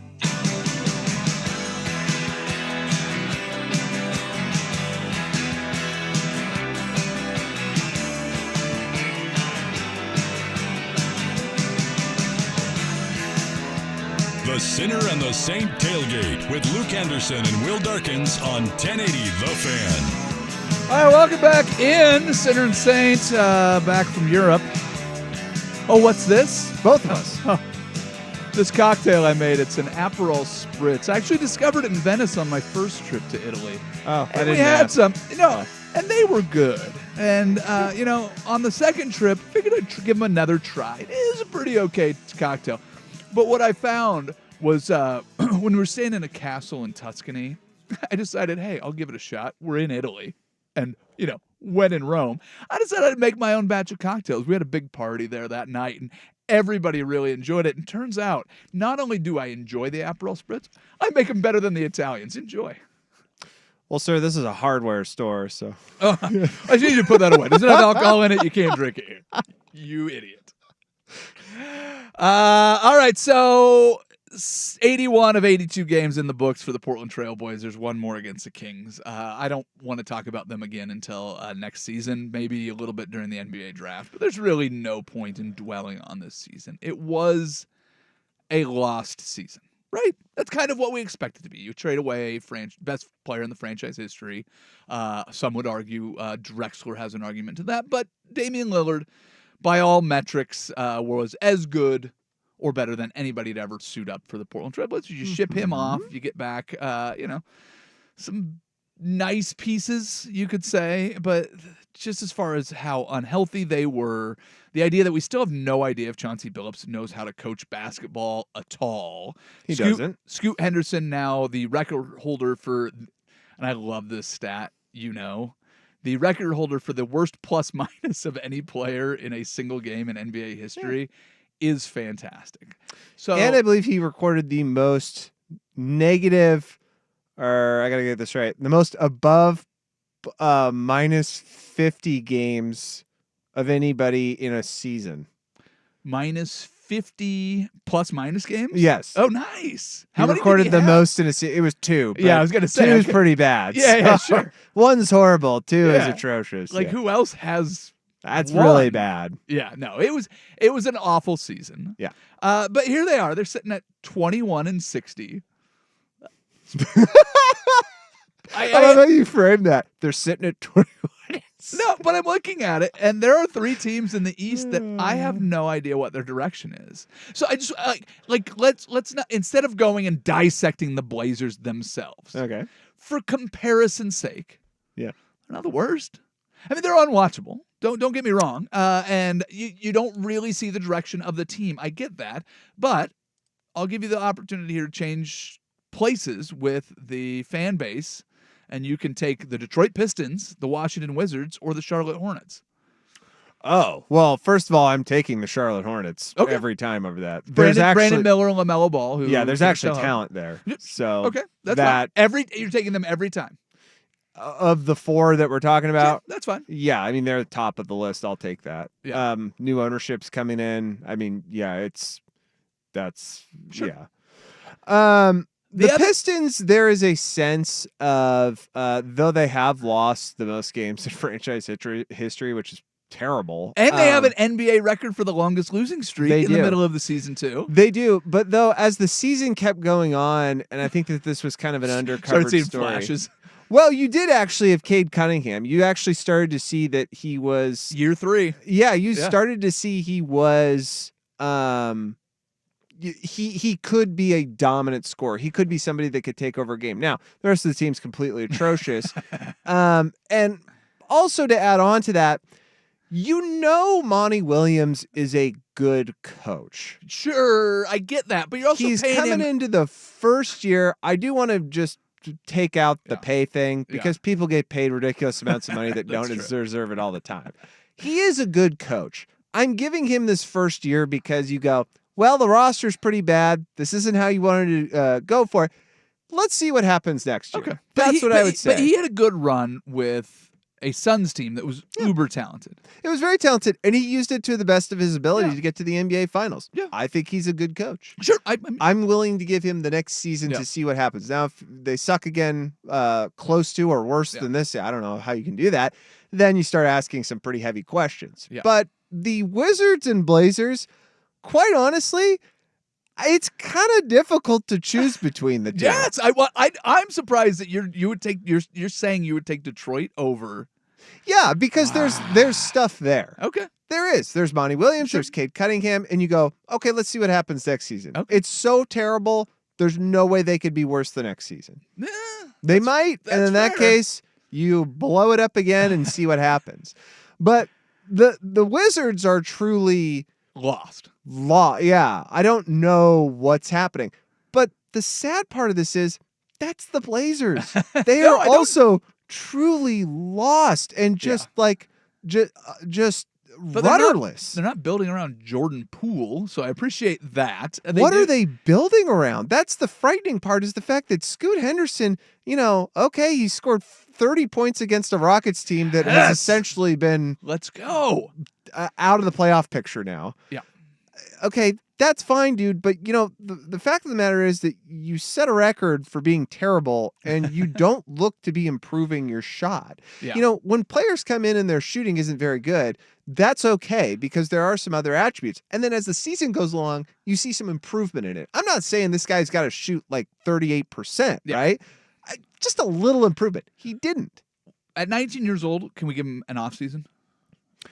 Is that fair? Is that fair? Again, I can give him an off season, but he kept looking worse as the season went on. That's frightening. Yeah. That's really, really bad. Again, you could stabilize being bad or just like minor improvements, and then you go, okay, I can see that the coaching is starting to work, and this is great.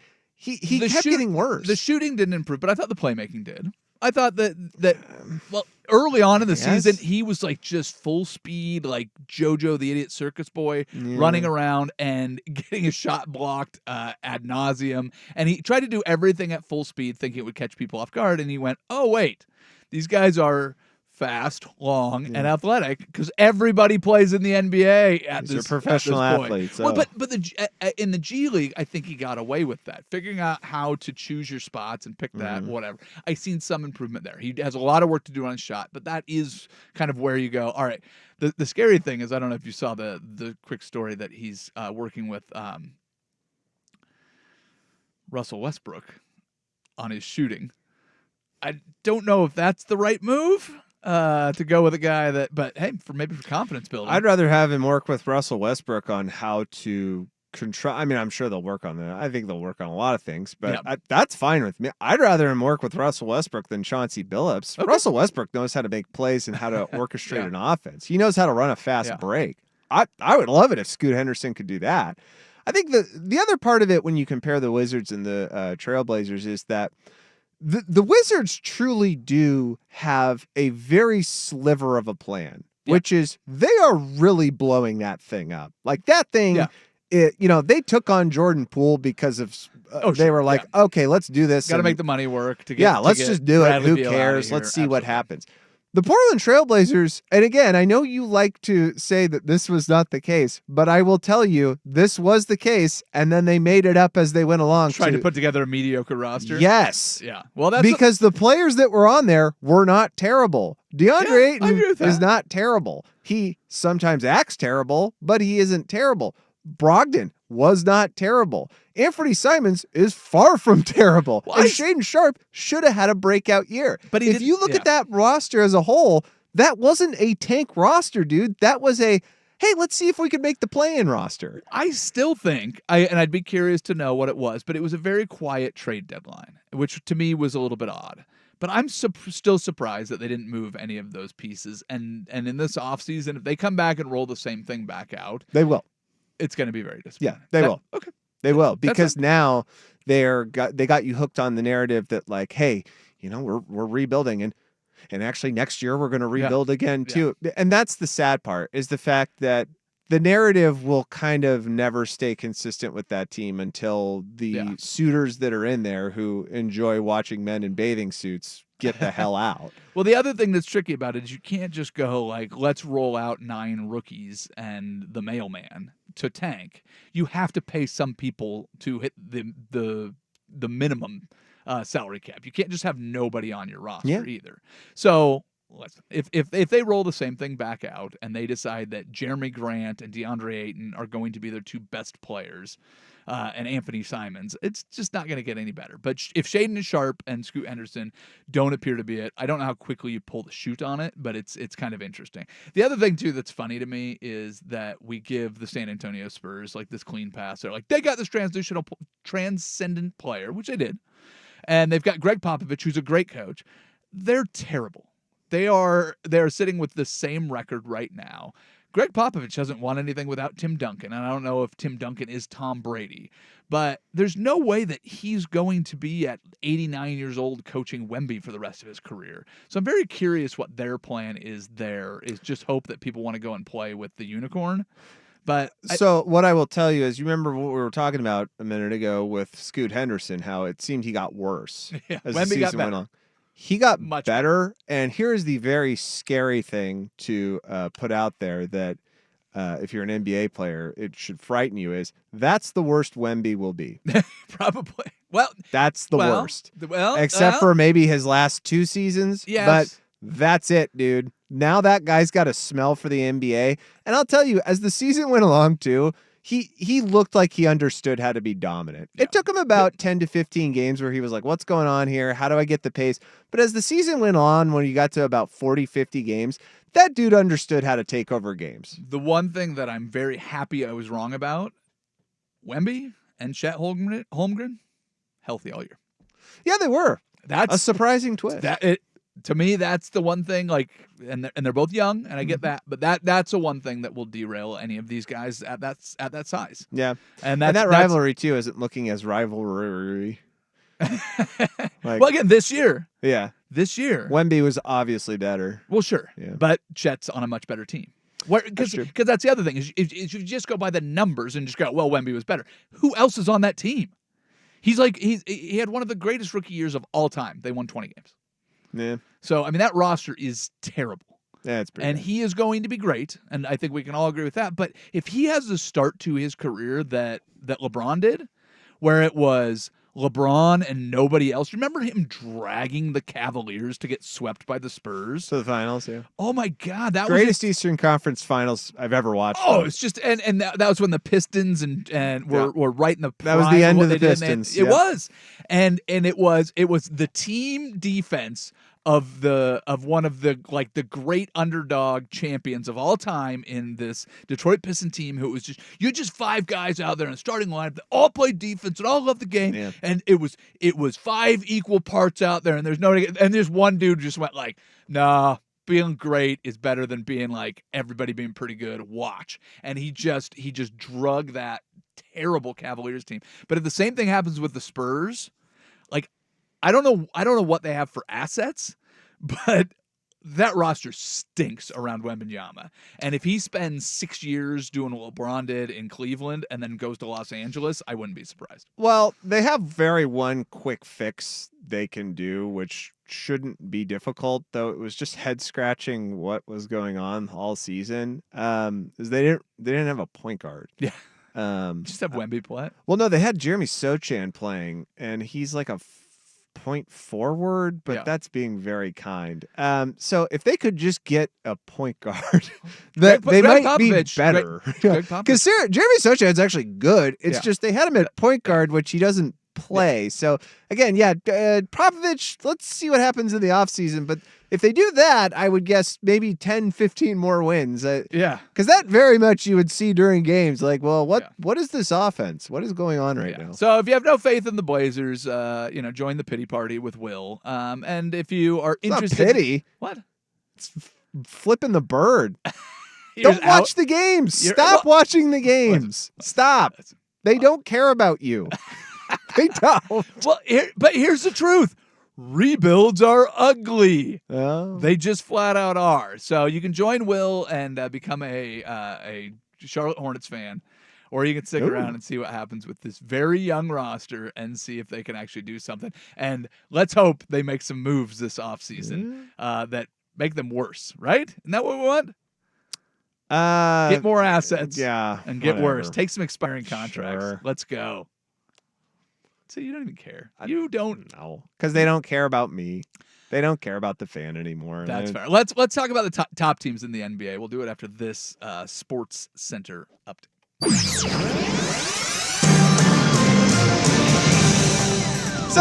Enough of the bottom. What? It's enough of the bottom for me. Let's talk about the top. There's some good teams. The NBA playoffs should be really good this year. Yes. Since I've actually started to care about baseball a little bit, I'll throw one in here for you. Spencer Strider, done. UCL. Yeah, I saw that. That's a bummer. I mean, the Braves have been doing so well in signing their young stars. early so that they can pay less money, and they're World Series favorite at the beginning of the year every year for the last couple of years. So this is a big hit, but I don't know. Somehow I feel like they've got another guy primed and ready to go just from what we've seen of the Braves over the last couple Kind of of a troubling sign, as there have been a lot of UCL injuries going around as of late. Yeah, somebody was saying how many Pitch Tommy clock. Johns there were in the preseason. Somebody goes, no, this is a regular amount. There's always a lot. Yeah.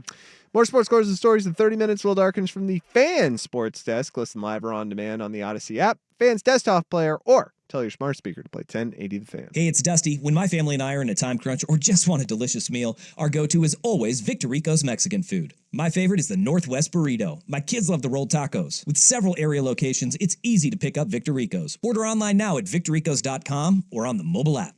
Get a great deal on select Kubota equipment. The BX Series is the #1 selling subcompact tractor in the U.S. The versatile lineup is built to help you make the most of your land.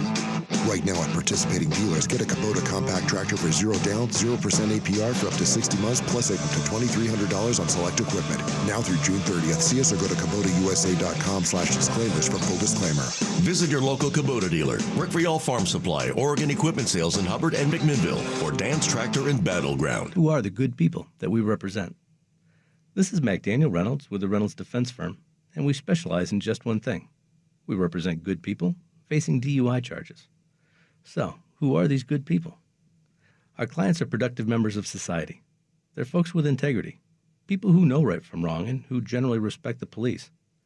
I can relate pretty well with this kind of person because this was me 20 years ago when I was arrested for a DUI. I've combined my personal experience with the years of professional experience I've had since as a prosecutor and defense attorney. And I've designed the Reynolds Defense Firm to be the firm I wish I could have found to have helped me back when I needed it the most.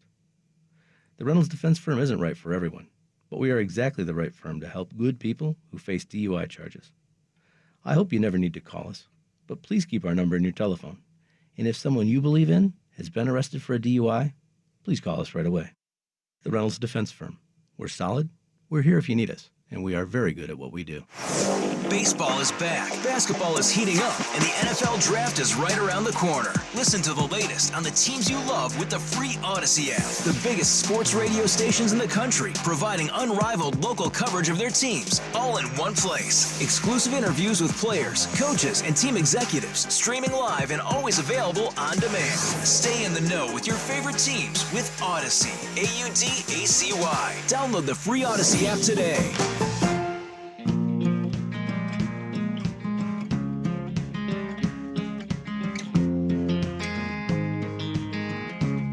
The Sinner and the Saint Tailgate with Luke Anderson and Will Darkins on 1080 The Fan. Will mentioned it earlier. The final game of the NBA season is going to be the Portland Trailblazers and the Sacramento Kings. That is somewhat true. They tip off at the same time as most of the West. The first game listed on the NBA schedule is the Boston Celtics and the Washington Wizards. What a matchup! What a matchup there. Bottom and the top of the Eastern Conference. But looking at some of these games, I mean, what a slate. The NBA decided to have all 30 teams playing on Sunday to wrap up the season, everybody playing generally around the same time. So the Eastern Conference playing at 10, the Western Conference playing at 12, so that everything can be settled out. And if you're the NBA, it couldn't have worked out much better, because if you look at the top of the standings, you have 3 teams with a chance to win the West. Yep. Right now, identical records for the Oklahoma City Thunder, who have already won 16 more games than last year. What? I know that's a big metric for you. The Minnesota Timberwolves and the Denver Nuggets. I think I've already... It doesn't really matter if they do get the top spot in the West. Because I think I've already smushed your ill-gotten hate for that team last year. Whoa, listen. First of all, or I guess what I would call your misunderstanding. They still have not done anything in the playoffs, so let's just start there. Second, I believe I said that they would make fourth, or I said 4th to 6th in the West. Hey, listen, you were correct that the Oklahoma City Thunder were emerging and were becoming a force to be reckoned with in the NBA. What I said at the end of last season was a 16-game improvement from 24 to 40 wins was not impressive to me. What I want to see is the 16-game improvement from 40 to 56, and here's where we are.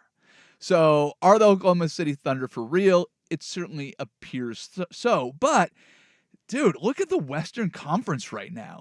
Like who's your front runner? So, at 56-25, Oklahoma City Thunder, Minnesota Timberwolves, Denver Nuggets. Cat is coming back for the Timberwolves in time for the playoffs, which is fantastic. Everybody healthy for Denver.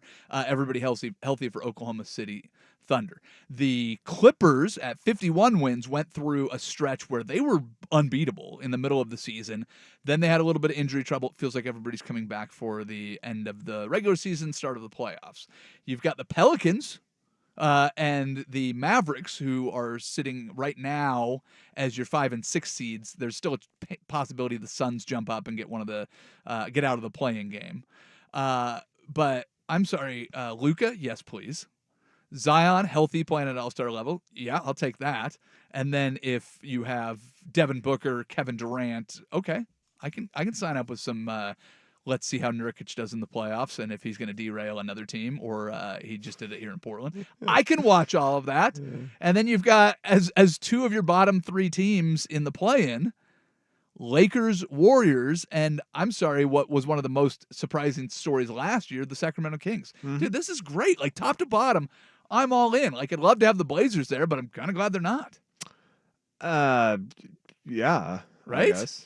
Well, I mean, if the Blazers, I don't really care about the Trailblazers. I would say, nor should you. But yeah. I think the Western Conference playoffs set up to be absolutely awesome. Oh, 100%. And what I will say is that Clippers Mavericks series, if it pans out to be the case, is the one to watch. Yes, that's the one you really want. The play-ins, quite frankly, those teams are limping. And I know the train has come back and it is starting to choo-choo for the Warriors again, which is just pathetic. Starting to choo-choo because I think I know what that team is, and they're not making it out of the first round. They might win the play-in, but they're not getting out of the first round. Yeah, but if your play-in games end up being Suns-Lakers.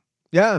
Could be great. And Kings Warriors. Yeah. So you've got a Northern California battle. Mm-hmm. You've got Durant, LeBron in the other. Mm-hmm. And then depending on who loses, it's either Phoenix, LA taking on Golden State or Sacramento. Like that, to me, that's as good as the playing game goes. And then if Oklahoma City and Minnesota end up being the host to the Lakers and or Warriors, dude, I can get with that. 2 teams that haven't done anything in the playoffs against 2 teams that have done everything in the playoffs, or certainly, the bubble playoff for the Lakers. I mean, they won a championship. So I don't know, man. It sets up to be super intriguing. Oh, it's going to be great. It's going to be great. The Western side, obviously a little bit more entertaining than the East. I think the only peculiarity with the East is what the hell's going on with the Bucks, and will they show up when it comes to the playoffs? I would agree and then with that, yeah. Can the Boston Celtics, win an NBA title and cap off what, and I don't say this hyperbolically, could be one of the greatest seasons in NBA history, really. It's not just record-wise, though I kind of thought they'd get to 65 wins, 64, probably 64. They're playing the Wizards. Wizards. Wizards. But really, if you look at every single metric of that team, it's kind of insane the margin of victory they had and how many times straight they were able to beat teams by 30 or more. Kristaps Porzingis for MVP. I've said it all year. Well, 6th man, though he starts. But he's made a big difference on that team. Oh, I mean, this is him and Drew Holiday have been what has now created the most stable just roster there is in the NBA. It's just Channing Tatum can Tatum Jason Tatum take them over that gap? Because it seems like that's always the point for the Celtics is they get to that point right up where they could win it, and they just need a guy to get them over. Well, it's Giannis for the Bucks. It's Jokic for the Denver. It's LeBron for all those other teams. Can Tatum actually just get him over the hump for a time? And the wild thing about it is it always looks the same way, where somehow Tatum disappears, and then Jaylen Brown tries everything to be Superman, and then late in the fourth quarter, short. And you just remember, he can't dribble, and he's just not quite like he just runs out of gas, because that guy is a guy that is full head of steam, and he always just kind of runs out of gas at the end. So if Jason Tatum, like you said, can pull it together. But it should be entertaining to watch what happens at the top there. But sorry, you can't sell me on New York, Cleveland, Orlando as championship caliber teams. So I think it's Milwaukee and it's Boston, and that's about it. in the East. All right, there's your NBA, ladies and gentlemen. In hour 2, we'll get a little into Masters. We'll get some baseball. But right now, we need to get into some good versus evil. That is next on The Sinner and the Saint. This is 1080 The Fan on the Odyssey. For the ones who work hard to ensure their crew can always go the extra mile, and the ones who get in early so everyone can go home on time, there's Grainger, offering professional-grade supplies backed by product experts so you can quickly and easily find what you need. Plus, you can count on access to a committed team ready to go the extra mile for you. Call, click Grainger.com, or just stop by. Grainger, for the ones who get it done. Thanks for calling Discover. This is Gabby. Hey, Gabby. It's Jennifer Coolidge. Hi. I'm so glad I reached you at 2 a.m. Oh, of course. Anyone with a Discover card can call and talk to a real person 24/7. Now, how can I help? Yeah, I used my Discover card to buy these yellow pleather pajamas, and I'm just not sure I'm pulling them off. 24/7 U.S.-based customer service. It pays to Discover. Limitations apply. Learn more at discover.com/creditcard. I'm Bob Burke, founder and chairman of Burke America Parts Group, a family of brands that includes RepairClinic.com, an appliance and HVAC parts solution company that's grown into an international brand. Before AmericanEagle.com, we partially launched a new technology platform developed by another firm. American Eagle helped take our technology to a whole new level with digital marketing, software development, and business insights into our key markets, appliances, HVAC, and outdoor power equipment, and did so both on time and on budget. AmericanEagle.com has the resources, experience, and talent needed to produce solutions. Our new technology platform, developed by AmericanEagle.com, has produced tremendous results with higher traffic, conversion, engagement, and online revenue. If you have any home repairs you need to take care of, check us out at RepairClinic.com. If you need a world-class website or technology project, then I would highly recommend AmericanEagle.com. Call AmericanEagle.com at 773-NETWORK. That's AmericanEagle.com, 773-NETWORK. Have you been too busy to keep up on sports this week? What has happened to What has happened to the national interest? No time to form your own opinions? I stand before you here today in the midst of gnarly times. Well, no worries, brah. Let the Sinner and the Saint shred the gnar while you just sit back and ride the wave. It's time for Good versus Evil, brought to you by the Titan of Hawaiian Restaurants, 808 on 1080 The Fan. I have never gotten that kind of greeting in this building. As a matter of fact, you were probably in the building when they threw me out before the game ended. Walked through. We did win that game, though, but...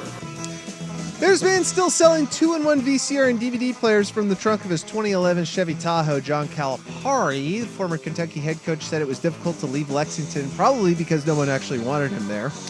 He left his job at Kentucky, which surprisingly he kept, after getting bounced in the first round of the tournament for Arkansas. He believes Arkansas, which reached the Elite Eight twice in Week 16 previously, is positioned to compete with Blue Bloods. Calipari, replaced by alumni and former BYU coach Mark Pope.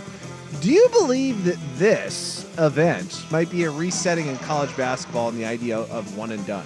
I hope so. That was kind of one of the first thoughts that I had on this, is the idea of going and having, these teams where you want to come back and play. Your championship this year, Iowa versus, Purdue versus, UConn.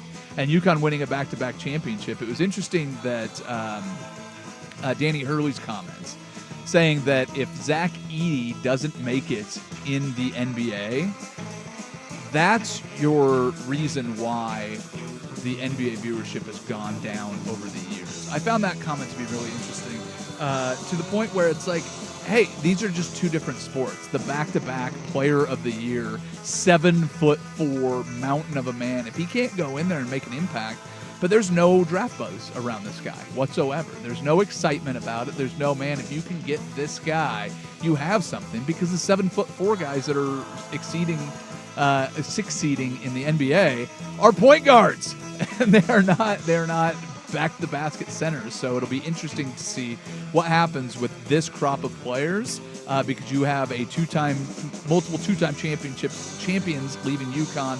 You've got a back-to-back Player of the Year leaving for the NBA, and nobody seems excited about it at all. Let's say one day there's a situation, right? Maybe it's the 49ers, maybe, heading to the playoffs, offense is great. Patriots, somebody, Raiders, look, could be, you never know. God forbid somebody goes down, would you pick up that phone? I'm not opposed to it.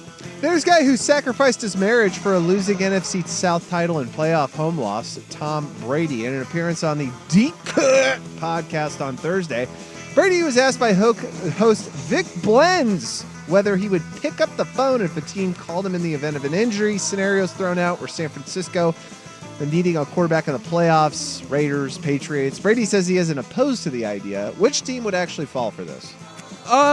It's hard to say. I think it is an injury concern phone call. But how many years ago was it that Jay Cutler got the call off the couch by the Miami Dolphins?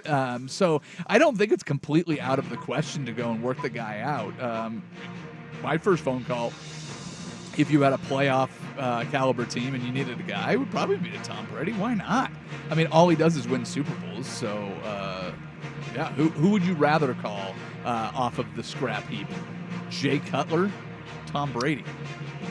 I know Jay Cutler's not the guy. Yeah, you know what I mean. Like that equivalent. But that dude literally got a call out of the booth to go out and play quarterback. So, yeah, I'm not opposed to it. Get it? Hear me? Yeah. All right. Time for my favorite story of the week. This one comes from Mexico. Yeah. Love me some Mexico. Your headline, Mexican news channel accidentally airs man's testicles instead of the solar eclipse. That's delightful. Was this one of the, what do they call it? Nutscaping? You familiar with that? No. Oh. Can you explain? You can go ahead and pull it up on the internet if you like. If you're playing along at home, you're welcome to do that. Yeah. What's that? This is a work computer. So. Yeah. Oh, I'm sure it's been pulled up before. It's a series of pictures where gentlemen will take lovely landscape pictures from an angle that allows the top of the photograph to get a little skin chandelier.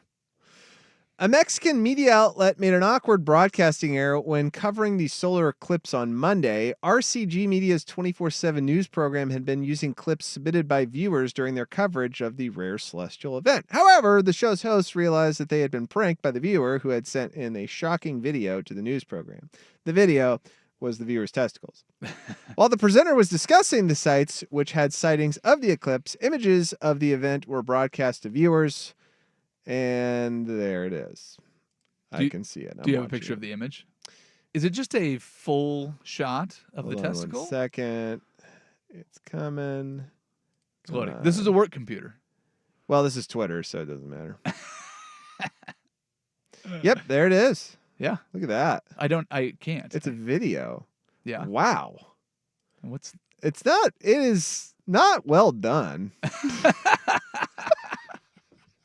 I need you to give a little more color commentary. Yeah, but I don't know what you're looking at. It's not well done. It's it could have been done better. Now, okay, here's what I will say. Okay, describe the picture. Here's how I will. It's a video. So the guy actually, now when I'm looking at this is brilliant. Okay, so it is right how it was described that I just described to you. They're showing just kind of viewer videos of like the eclipse. That I can picture. Okay, so they're kind of going one throughout the other.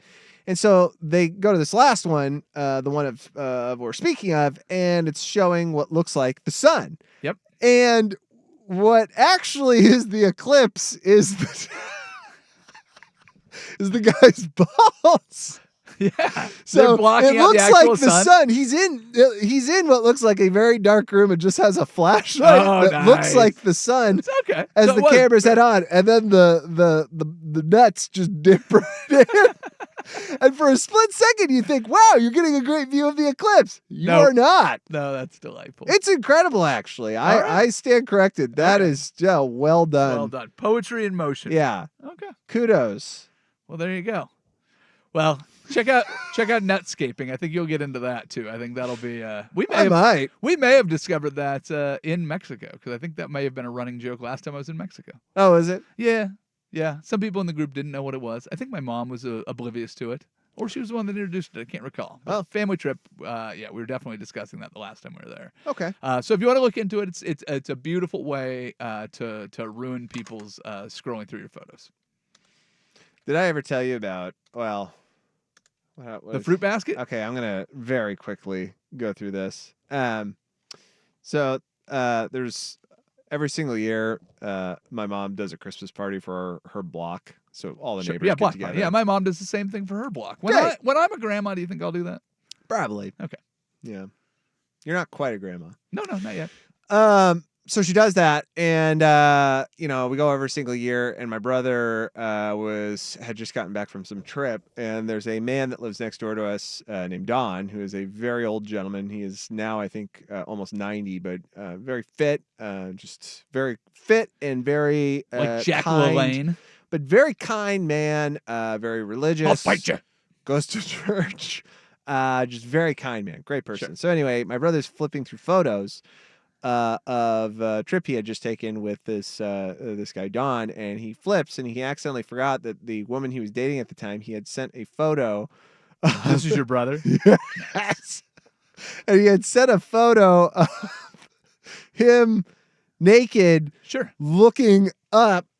Well, it's hard. If you're on YouTube, you can see it. It's him looking looking down like this in the photo, and it's the the it's monolith. the nutscape right there. And I was right around the corner. I didn't know. I had heard this, but I didn't hear the context. But what I heard was him flipping, going, "Yeah, this is where we visited this." Whoop, sorry. He goes, "Whoop, sorry about that." And then this was the sit. It's just like, just great. Yeah. Well, you know what? I'm sure if you live to be, 90 years old, I'm sure you've seen, seen your fair share of stuff. You would hope. Can't be that surprising. If that happened to me, I would just go, "Hey, go back to that." What was that? There was my wife's aunt. I may have told this story already, but my wife's aunt does in-home care for elderly people and hospice care and things like that. And she had this couple that she took care of for a long time. What was it? Anne and Margie, this old lesbian couple. Mm-hmm. And Margie had passed away, and Anne was still with us, and so she would come to holiday gatherings because most of her family was not around and stuff. So she'd come over to my wife's family gatherings. And one time I went in to give her a hug and say goodbye, and she just grabbed me and just planted the biggest, wettest kiss on me that she possibly could. I was like, "Oh, I would that."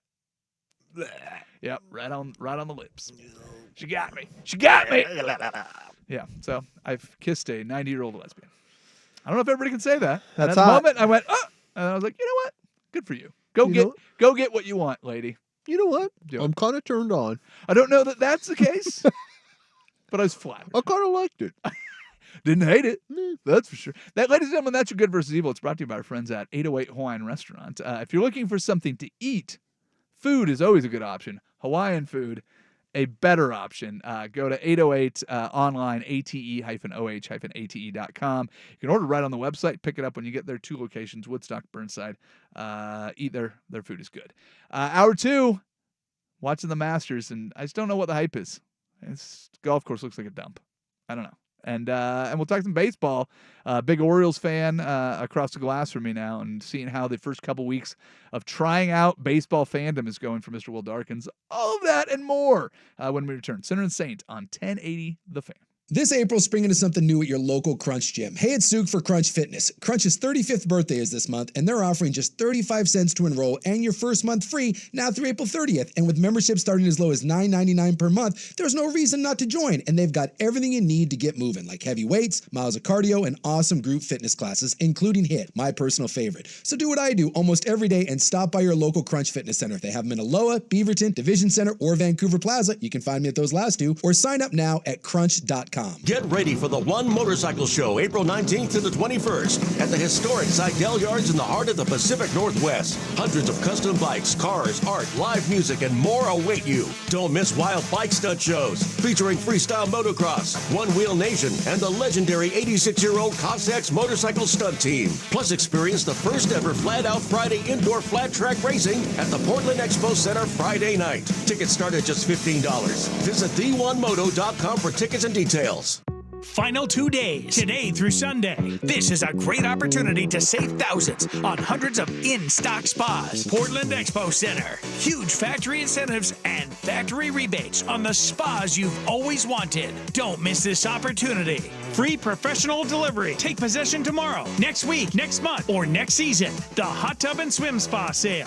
Portland Expo Center. Shop over a dozen models of swim spas from 11 feet to over 19 feet. Swim spas offer low-impact exercise, active family fun, unsurpassed relaxation, and installation in one day. The Hot Tub and Swim Spa Sale. Find the spa you've always wanted. Free admission. You can't afford to miss this. This is a great opportunity to save thousands on hundreds of in-stock spas. Final 2 days. Time is running out. Today, 10 to 8. Sunday, 10 to 6. The Hot Tub and Swim Spa Sale. Portland Expo Center. Visit hottubandswimspasale.com. Without the ones like you, who work tirelessly to keep things running, everything would suddenly stop. Hospitals, factories, schools, and power plants, they all depend on you. No matter the weather, emergency, or time of day, you're the ones who get it done. At Grainger, we're here for you with professional-grade industrial supplies. Count on real-time product availability and fast delivery. Call, click Grainger.com, or just stop by. Grainger, for the ones who get it done.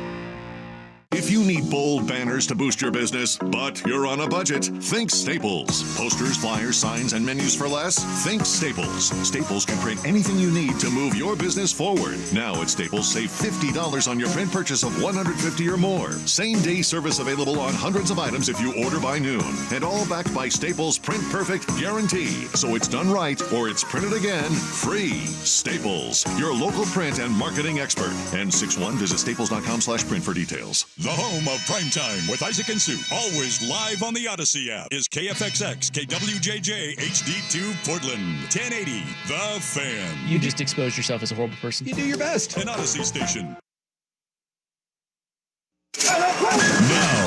Now, from the Fan Sports Desk, a Sports Center update on 1080 The Fan. First on The Fan, all eyes are on Augusta, Georgia, as round 2 of the Masters continues from Augusta National Golf Club. Take a look at the leaderboard for round 3. Max Homa, Scotty Scheffler, Bryson DeChambeau tied for that top spot, 6 under each of them. As you go further down the list, Cameron Young right around over in the 8th spot. Patrick Reed tied for 15th with a few other dudes, all of them even. But if we go down to Tiger Woods, he is currently 1 over for the tournament, tied for 22nd. Trailblazers lost their 4th straight Friday night, falling to the Rockets 116-107. Scoot Henderson, 30 points. Blazers now second to last in the Western Conference. Portland gets the night off before taking on the Kings tomorrow to finish out their season. And the Mariners won their 2nd straight last night, beating the Cubs on Friday Night Baseball 4-2. Bryce Miller allowed 1 unearned run in 6 1/3 innings. Their series continues this evening in Seattle. 6:40 first pitch. Root Sports Network. More sports scores and stories in 30 minutes. Will Darkins from the Fan Sports Desk. Listen live or on demand on the Odyssey app, the Fan's desktop player, or tell your smart speaker to play 1080 The Fan. More, please. Golf in the Northwest with Jason Swigart is back. Saturdays at 8 a.m. before the Sinner and the Saint on Portland's sports leader, 1080 The Fan. Sports. Oh, this is so good. The Final Frontier. These are the voices of the Sinner and the Saint. Did you really think that after absolutely blowing your butt out in game 1, did they blow their butt out? Yes, they blew their collective butts out to try to get that win.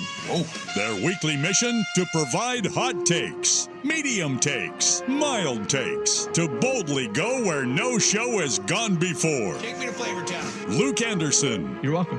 You're welcome, world. Will Darkins. I know what you're thinking. What will the butt test tell us that the nose test didn't? The Sinner and the Saint Tailgate Show on 1080 The Fan. The Odyssey map. It's just turned into a gigantic Mexican. And 1080thefan.com. Hour 2! Miss April from hour 1. Shame on you. Fear not. Podcast available, 1080thefan.com, odyssey.com, the Odyssey app, of course, through our social medias, Facebook, Twitter, Squeeger. Of course, you can find it at the brick and mortar locations, 69 and Cooch, the most prominent one. Go out and find that. The historical one. The original. The original. You can go to any of the other locations, but go back to the original is always the best way to go. So there's this golf tournament on TV. I didn't have a chance to change the channel when Swag left, and people seem to think it's a big deal. Are you familiar with the Masters tournament? Yeah, I've heard of it. Well, it's being played right now. And, there's some guys and they play good golf. And Tiger Woods made 24 straight cuts, and Scotty Scheffler has a chance to win, but he might go, watch his wife have a baby instead, which is pretty stupid. But we can get into that later. But I'm watching this tournament, and one of the things that I've noticed is golf is trying to make itself a little bit more fashionable. If you paid much attention to what the golfers are wearing, I know you don't watch a ton of golf. Nope. But go ahead and pull up Jason Day for me, if you could, and just put Jason Day's pants. They were trending a couple days ago because he tried to make, well, I'm sure he got paid a lot of money by a company called Melbourne Golf to wear the pants. Followed by the sweater vest, which I don't think got him a whole lot more friends, but he's trying to make a splash out there. But one of the things that I noticed just watching golf recently is, brands like Nike bringing back like classic, like Air Force One style golf shoes and just taking, regular sneakers, putting them out there. You're seeing more prints and patterns, and some guys look really sharp out there. Jason Day. He looks fat. Well, he does. But, is he? Well, I don't think the clothes are helping. I don't think I would consider Jason Day a fat guy. But those pants had both Jason Day and MC Hammer trending on Twitter on Thursday, which I don't think was the goal that he was going for. And then his sweater vest has him being compared to a pack of cigarettes. That's pretty good. I thought both were pretty good. But if you played golf, which way would you lean? Would you try to just like blend in with the crowd, try to look as cool as you possibly could, or go this way where it's like, hey, if somebody's going to pay you a bunch of money, Ricky Fowler famously, wore always the brightest colors he possibly could and put Puma on the golf map for sure.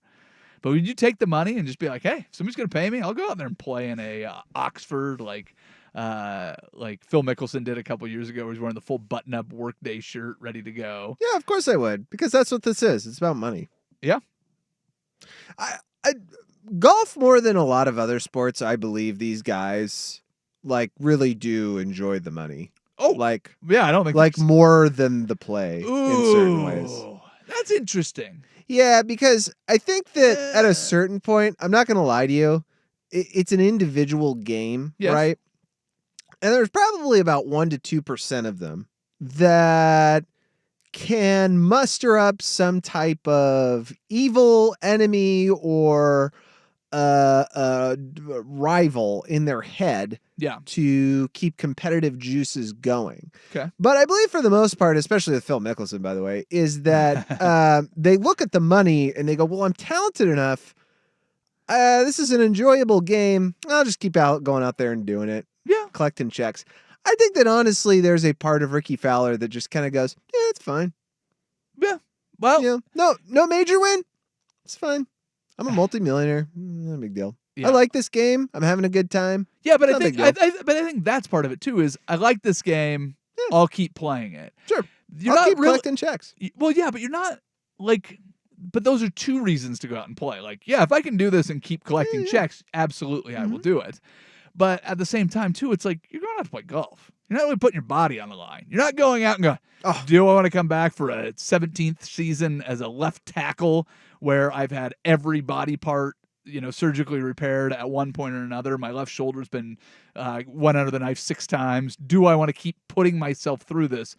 Do I love the game enough to do that? Golf, it's like, yeah, it's golf. Excuse me? I'm asking Do you see what Tiger Woods is going through? Yeah. Where's your sympathy for Tiger Woods? Do you care about Tiger Woods at all and what he's had to go through getting in a car crash that very mysteriously looks like his fault? Run me through his injury history. His injury history. Didn't he break a leg and then keep walking or something? Well, he ruined his knees because he used to run 10 miles a before every round of golf that he would play, and then go out and walk the round of golf. Then decided that he was going to go and not compete, but participate in Navy SEAL training because he couldn't get enough of just the exercise and the golf. So he went and wore his knees down doing that, where one of the things, the contingencies, it's like, you guys can beat up Tiger however you want, just don't hurt his knees, because he's kind of ruined all the cartilage in there because he's obsessive about the way that he works out. And then he worked out so much that his back injury started becoming a problem. Then, of course, the leg injury that he has now is because of the car accident where, let's be honest, he might have been on something when he drove straight off the road where it turns, or he was asleep. Either way. Wonder why he was asleep. Yeah, well, listen, we don't need to get into the details of that because Tiger Woods is a national treasure, and he made 24 straight cuts at the Masters, so we have a reason to celebrate him this weekend, regardless of how he finishes. So I was reading, hooray for us. I was reading Shoe Dog. Yeah, it's a good book. I've read it. And there's that part near the end where Knight talks about Tiger Woods, and I think this is right around the when his son died. Yep. And he had said, like, Tiger Woods was one of the first, like, one or two people that called him. Yeah. And, like, offered condolences and spoke to him. And he goes, anybody who's a naysayer of Tiger or speaks negatively of them, I won't hear any of it. Sure. And I was kind of like, you know what? That is, and I know I'm veering you a bit here, but I thought about this with, and I'm really trying not to draw a direct correlation, but this got me thinking as the Masters and this event kind of convalesced, was the O.J. Simpson dying. Sure. Was like, there are some sports figures in the world that no matter how horrible a thing they do, there's a contingent of people that will go, no, don't talk negatively about them. Well, but and Phil and I had a personal relationship with him, so I'll say that's a little bit different. But instead of taking one with the other and going, yes, he's an incredibly generous person who I have a close relationship with him, he is flawed. He is a flawed human being that has these troubles. Yep. And that's just something that we have to kind of exist with.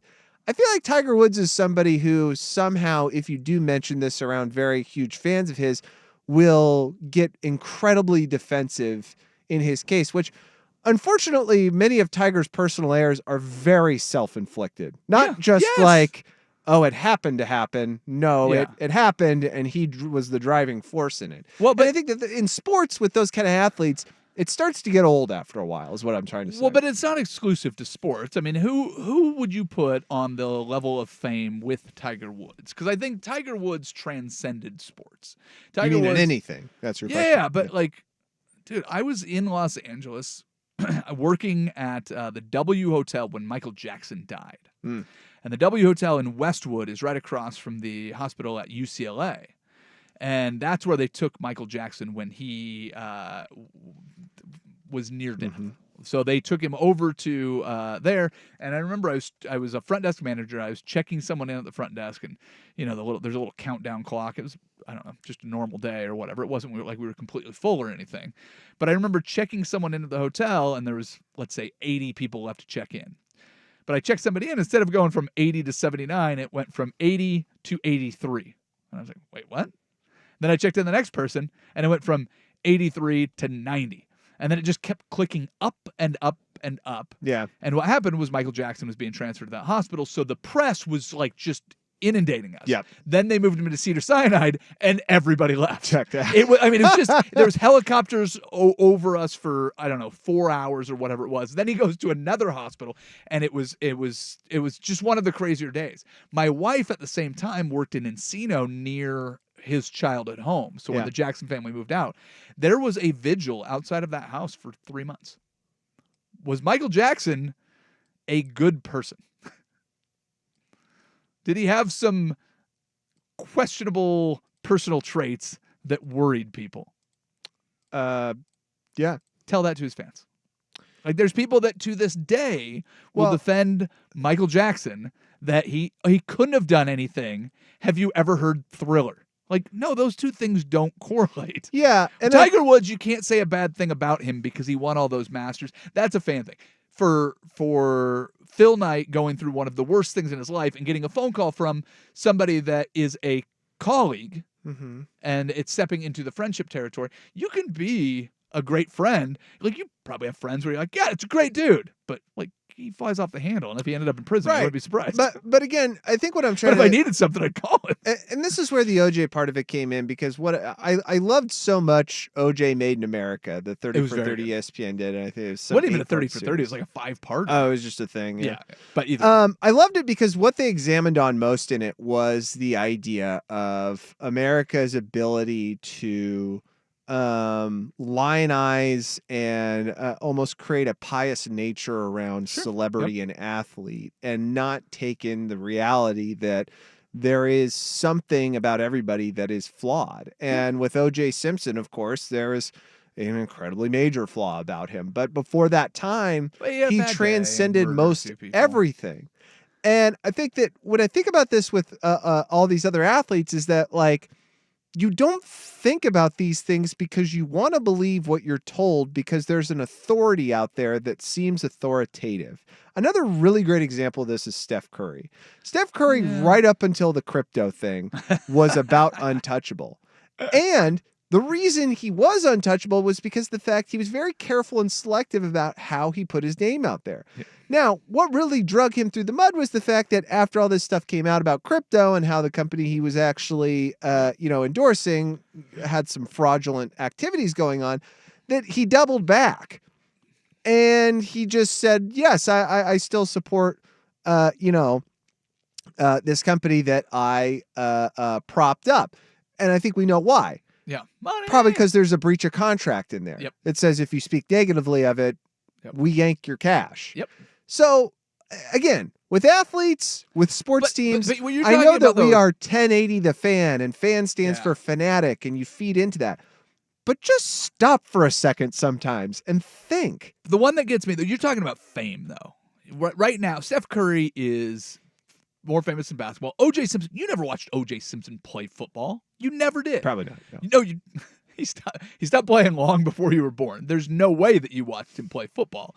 I never watched O.J. Simpson play football, but I think of O.J. from The Naked Gun. Like, when I was a kid, that's how I knew O.J. I'm like, wait, that dude? I knew he was a football player, but I don't remember ever watching O.J. play football. And he may have played, like, I don't know what year he retired. I don't have a frame of reference for that.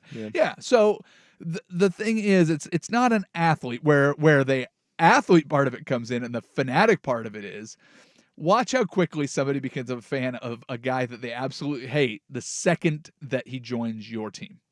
Like, oh, that guy, he's a cheater, he's no good, he's rotten, he did XYZ off the field. He goes to your team and you go, but he's a hell of a hitter.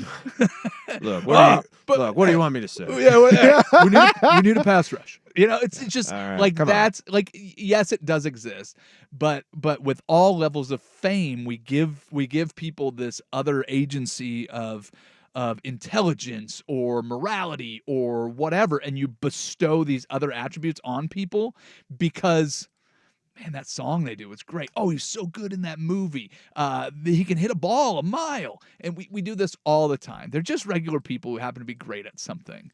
And they're so good at it that we end up bestowing all of this extra crap on them they haven't earned and haven't deserved. But we do it with like traits. If somebody's absolutely beautiful, oh, yeah, the new girl in the office, oh yeah, she's super great, super smart, nice, whatever. And she's just hot. You've given her all of those other things. So it happens. It's human nature. We do it all the time. Okay. All right. No? Fine. Okay. Whatever. I'm saying you're you know right. What? Be reasonable. I'm saying you're right. But it's a lot bigger than what you're saying. That's all I'm saying. Hey, if you want to join in with the conversation about Tiger Woods and his injuries, somebody asked on the Vancouver Ford text line, is chlamydia an injury? The Vancouver Ford text line. It hurts. Brings us all of your text messages. Vancouver Ford goes further before, during, and after the sale. visit them at VancouverFord.com. Let's talk a little baseball. I want to see how your first couple weeks as a baseball fan have gone. You got your first Friday night Orioles game, and you stopped watching because they were getting housed, which I absolutely love. But let's hear how it's going from a new fan perspective, a little MLB talk, next on the Sinner and Saint. This is 1080 The Fan. Time is money. At Leif's Auto Collision Centers, we take your time seriously. Did you know our exclusive repair process allows us to start work on your vehicle immediately? No scheduling. One call to Leif's, we'll set up a claim, pick up and drop off your vehicle anywhere in the Northwest. Factory parts, pre-loss repairs. Remember, while other body shops work for insurers, trading cheap parts for referrals, we work for you. Need advice, diminished value, loss of use, attorney recommendations? At Leif's, we've got you covered. A lot goes into taking care of your property. You need equipment with more reliability and versatility built in, like Kubota BX and L Series compact tractors, rated #1 in durability and owner experience. Z Series mowers that deliver a quality cut, and Sidekick utility vehicles where durability meets speed. Visit your local Kubota dealer for a demo today. Visit your local Kubota dealer, Rick Rial Farm Supply, Oregon Equipment Sales in Hubbard and McMinnville, or Dan's Tractor in Battleground. Ready for concert quality sound in your vehicle? At Car Toys, we can radically improve your audio without touching your dash thanks to our innovative technology. Hear what a digital sound processor with professional tuning from JL Audio, Alpine, or Moscone can add to your factory sound system, starting at $799. Want a safer drive? Get free installation on select Apple CarPlay and Android auto receivers from $229. Get the drive you deserve, in-store or at cartoys.com. Car Toys, a better way to go. At Progressive, we know money can't buy you happiness, but money did help you buy an RV, which means an excuse from working Saturday with your insufferable coworker, Dave. So money is helping you listen to birds chirp instead of Dave chirping about how his toddler is fluent in 3 languages. And it's also why you'll be smelling pine trees in the air, not Dave's tuna melt reheating in a microwave. So save money by bundling your RV or boat insurance with home or auto from Progressive and buy more happiness, or something close to it. Progressive Casualty Insurance Company, affiliates, and other insurers. Not available in all states. We all know what UV rays can do to our skin, but they can also do damage to your car. Keep that from happening with 303 Protectant. 303 Protectant keeps the sun's harmful rays from causing fading and cracking in rubber, plastic, or vinyl surfaces. From the dashboard to the tires, 303 Protectant keeps your car looking new longer. Get 303 Protectant today at O'Reilly Auto Parts. Visit 303radio.com for more information. Free! Who doesn't love free? With MyLowe's Rewards, you get the member-only treatment that's actually worth it. Enjoy free member gifts you'll love. And once you reach Silver Key status, you can get free standard shipping. Because Lowe's knows nothing feels better than free. Learn more about our new loyalty program at Lowe's.com/MyLowe's Rewards today. Program subject to terms and conditions. See Lowe's.com/terms for details. Member gifts may be subject to additional terms and restrictions. See Lowe's.com/shipping terms for details. Subject to change. Have you filed an auto claim with State Farm, Geico, Progressive, or Liberty Mutual? Class Action Attorneys and the documentary team Leif's Auto Collision Centers is working with would like to talk to you. Did the adjuster disparage the shop of your choice? Did you want to cash out your claim and they refused to pay you correctly? Did you use a body shop the insurer recommended? Problems with the repair? If you answered yes to any of these questions, give Leif's a call. Remember, the law's on your side. Leif's, always working for you.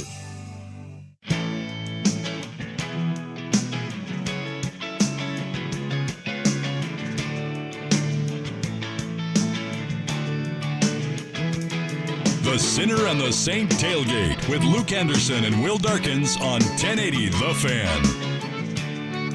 Bring us back to the Blues Traveler? Sure. Why wouldn't I bring us back with Blues Traveler? It's a good band. Was a good band. Are they? Yeah. What else do they have besides this one? Wait, that's not the song? Those are the two songs I know. Okay. And Hook's great. Yeah. It's a great song. He did have his harmonica vest, which I thought was pretty badass, pretty dude. bold choice when you played that many harmonicas. Yeah. You Yeah. kidding me? He was an everyday working man. We're talking about the Masters a little bit. You are not a golf fan. You are a tennis player. Yeah? Yeah. Yeah? Somewhat. No? Somewhat. It's fallen off lately. Okay.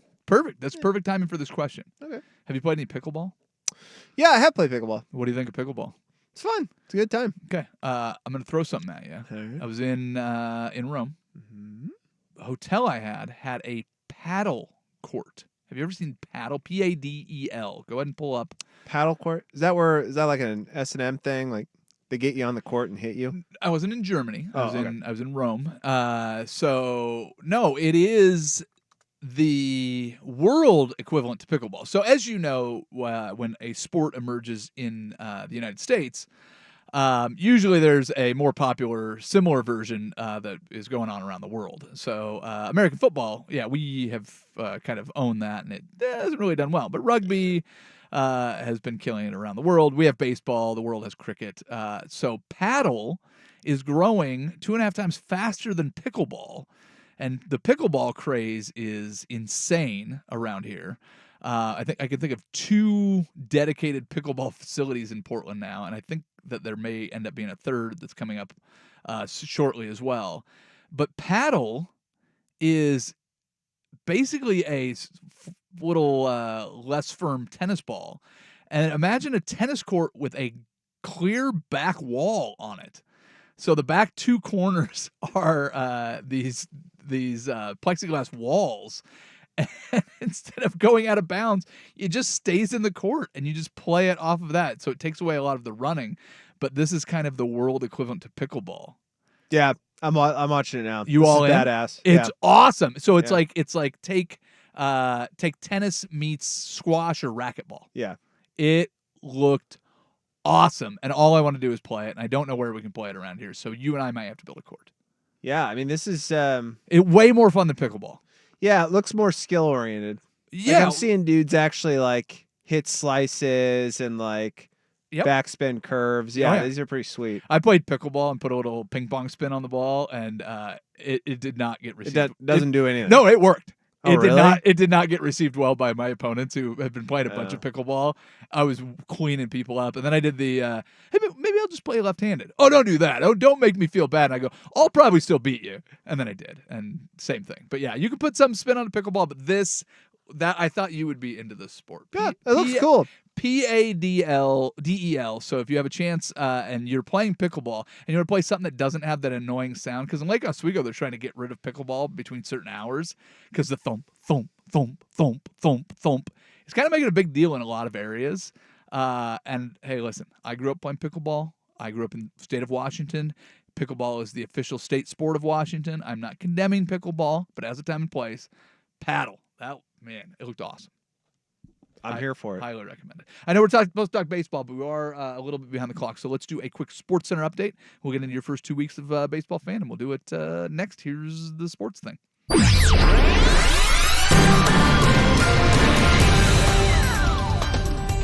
Arizona State hiring Hines Ward as their receivers coach. Kenny Dillingham building his staff. I like it. That's pretty sweet. Yeah.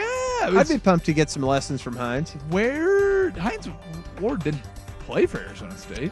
I don't think so. Where did he play? Sounds like to me. Because he played quarterback, didn't he? I thought he played for like a small school and played QB. Played for Kent State or Ball State. No, Ball State was. He played at Georgia. He did play at Georgia. Yeah. Oh, yeah. That's not Arizona State at all. It's not a small school. Did he College, play quarterback or just high school? Let's see. He was a quarterback. Okay, well there you go. Hines Ward. I see him under center. There you One go. of those big robo masks. Yeah, I was nowhere near of the late 90s, early 2000s. Nowhere near on where he went to school, but yeah, Hines Ward, wide receiver coach, Arizona State. Yeah. What conference is Arizona State in? Big 12. Okay, that's what I thought. Yeah, they got in. We didn't. Oh, poor Beavs. Let's talk about your Orioles instead. More sports scores and stories in 30 minutes. Will Darkins from the Fan Sports Desk. Listen live or on demand on the Odyssey app, the Fan's desktop player, or tell your smart speaker to play 1080 The Fan. So, how's your research going? Surprising. After I figured out the top-rated TVs in our price range, I went shopping for deals. And who's the best? It wasn't the internet, and it wasn't the Warehouse Club. But? It was video only. They had better deals on the Samsung, LG, and the Sony TVs that got the highest scores. Better than online and at the club? I know! Video only beat them all. And now we can afford an even better model for the same price. My research really paid off. If we buy it video only. Exactly. Otherwise, we'll be sorry. At Video Only, you won't find huge stores with refrigerators or microwaves, but you will find the best deals on top-rated TVs, soundbars, and monitors. Shop around. Just make sure you visit Video Only, because if you don't, you'll be sorry. In Jansen Beach, Clackamas, Beaverton, Salem, and Eugene. Video Only. Fred Meyer always gives you savings and rewards on top of our lower-than-low prices. And when you download the Fred Meyer app, you can enjoy over $500 in savings every week with digital coupons. Plus, you can earn fuel points to save up to $1 per gallon at the pump. So it's easy to save big. Fred Meyer, fresh for everyone. Savings may vary by state. Fuel restrictions apply. Today, starting at 7 a.m., is Fuchsia Saturday. Buy any plant and we'll fill your planters with free premium black gold potting mix. See store for details. Free! Who doesn't love free? With MyLowe's Rewards, you get the member-only treatment that's actually worth it. Enjoy free member gifts you'll love. And once you reach Silver Key status, you can get free standard shipping. Because Lowe's knows nothing feels better than free. Learn more about our new loyalty program at Lowe's.com/MyLowe's Rewards today. Program subject to terms and conditions. See Lowe's.com/terms for details. Member gifts may be subject to additional terms and restrictions. See Lowe's.com/shipping terms for details. Subject to change. eBay Motors is here for the ride. Go ahead, feel your engine. Admire that perfectly installed exhaust. Your vehicle's moving along this freeway like it was made from fresh installs and a whole lot of love. With eBay Motors, you get over 122 million parts to keep it running. And with eBay Guaranteed Fit, they'll be the perfect fit every time. Plus, at these prices, well, we're burning rubber, not cash. Keep your ride or die alive at ebaymotors.com. Eligible items only. Exclusions apply.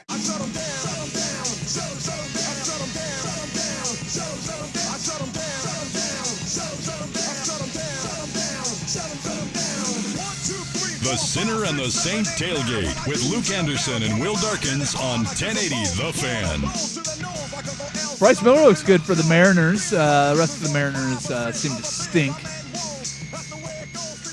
I don't know why they don't just fire Jerry Dipoto and Scott Service. They've been doing this for far too long. The offseason that they tried to sell us that the Mariners had was they're going to get people that are better contact hitters and focus less on home runs. They're in the bottom 5 or 10 in the league in all hitting statistics except home runs. Nice work so far, Mariners, through 2 weeks. So, listen, I'm going to look very early. It's very early, and they played against some decent teams. I'm with the Cubs last night. Cubs are good. Cubs are okay. Cubs are okay. Bryce Miller's looked really good. Yeah. He gave up he gave up 1 in his first start, and then the last 2 he's been great. But no, they're probably going to be okay. But just this whole idea of watching your manager and general manager just kind of sell you on, well, we're going to go this direction now, and just kind of changing tactics. Like, just fire those guys and move on. But whatever. I'm living this baseball season vicariously through you, my friend. Mm-hmm. You are a bandwagon Orioles fan. You jumped on because they're good. In some ways, yeah. But they also have your connection to Oregon State, same colors, Adley Rutschman. You carefully listen to my arguments for other teams, but you are a Orioles fan this year, and you give it the full go. How is the first 2 weeks of baseball fandom going for you? I don't need the whole rundown on the Orioles. They're playing well. They look good. But what's it been like trying to get in the groove of spring so far? It's been great. Well, let's see.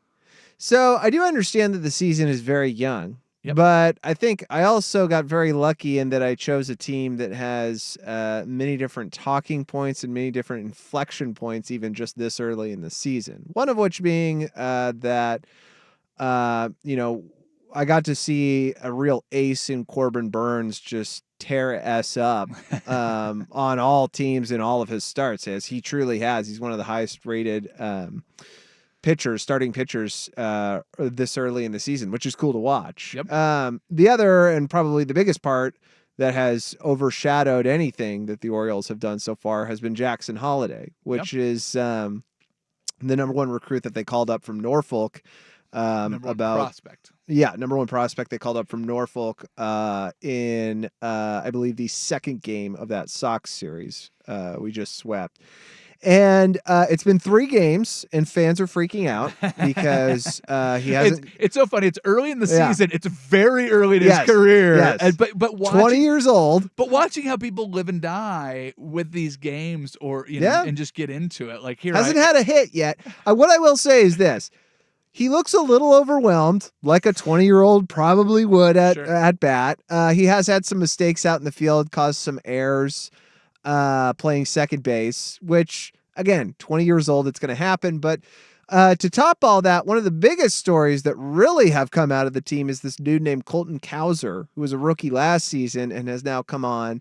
And he has had 3 home runs in the last 2 games. And during the Red Sox series, he had 10 RBIs and has just been like cleaning up. Yeah. And it's totally unexpected. Just because last year he really wasn't that good. He got called up and then he got sent right back down.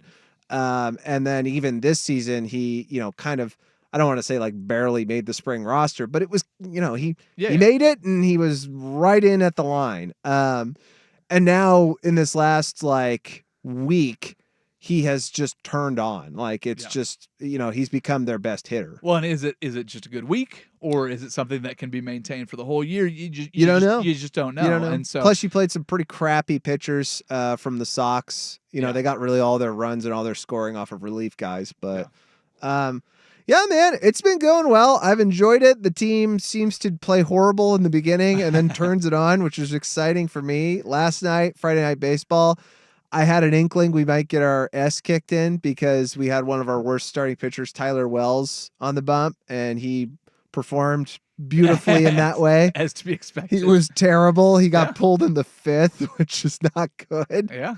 And we lost, I think, 11-1, which was disappointing because it was only the second game I got to watch on television. Yeah. The first one was when Jackson Holiday got called up. MLB put that game for free on their network, and then this was the Friday Apple game, and they just suck. So I turned it off after the 6th because it really, I think they were down 8 or 9-1, and I was like, I don't need to watch more. How's the cadence of baseball working for you? Just I know that the pitch clock and some of the other changes that they made were part of the reason that you're willing to give it another shot, but just there's something to me about, hey, let's just win the series. You don't have to win every game. I can't remember who the manager said it was, but, it's like every team is going to win 60 games and every team is going to lose 60 games. It's what you do with the other 40 that make the biggest difference, right? So it's nobody goes out there and just cleans up every game. So Unless they're the Yankees. But they've been playing crap.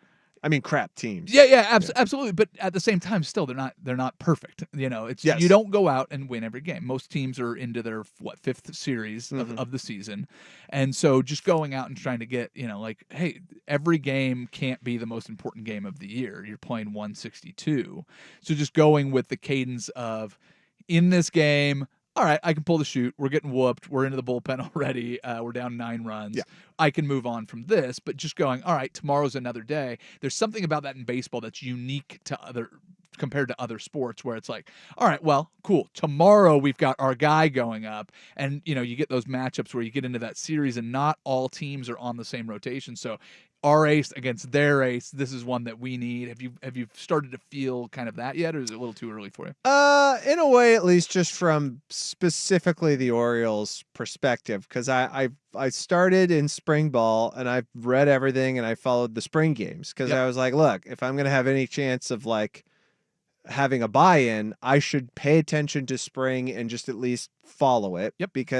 And I'm very glad I did that because now I have a bit greater sense of the players, where they came from, why they're either good or bad. And then also the guys in our AAA team who apparently our AAA team is just abusing other teams. We're beating teams by 10 runs on average. Yeah. And so you kind of start to understand now why certain dudes are getting harped on, and why you want to get other dudes called up to replace them. One really cool moment I will say is this, to kind of put a footnote on this. Sure. So Holiday gets called up, right? Yep. And in baseball, you get called up, you got to send somebody down or release him. I know. The guy, well, I'm learning this. Yeah, I know. This is all new to I'm me. just giving you a hard time. So they wear mitts, and why do they wear stirrups? Have you found I that did out? have to find out what the hell that thing was on their hand when they run. Oh yeah, it looks like an oven just mitt. a sliding It's glove for sliding glove. Yeah. Yeah, because I saw it the first few games. I was like, what the hell is that thing? I don't know when they started wearing those more Yeah. often, but they're pretty dumb. But Just break your finger like a real man. Yeah, just give him an Utley. So we send down Tony Kemp. Yeah. Because he wasn't great. He wasn't hitting very well, and he just wasn't very effective. So anyway, send down Tony Kemp, or I think they just got rid of him. Anyhow, he's not on the team anymore, and he was replaced by Jackson Holiday.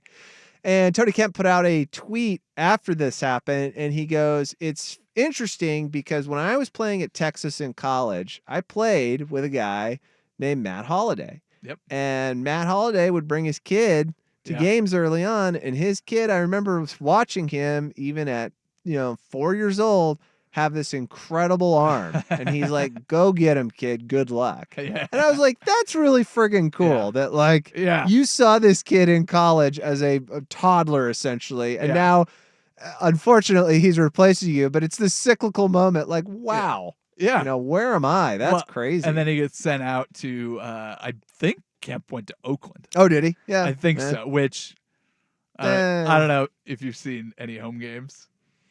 Well, I heard about the opening day. 3,200. Yeah. They had more people out for a protest in the parking lot than they did in the stadium. They had more people on the field playing than they did in the stands. It's Yeah. not ideal.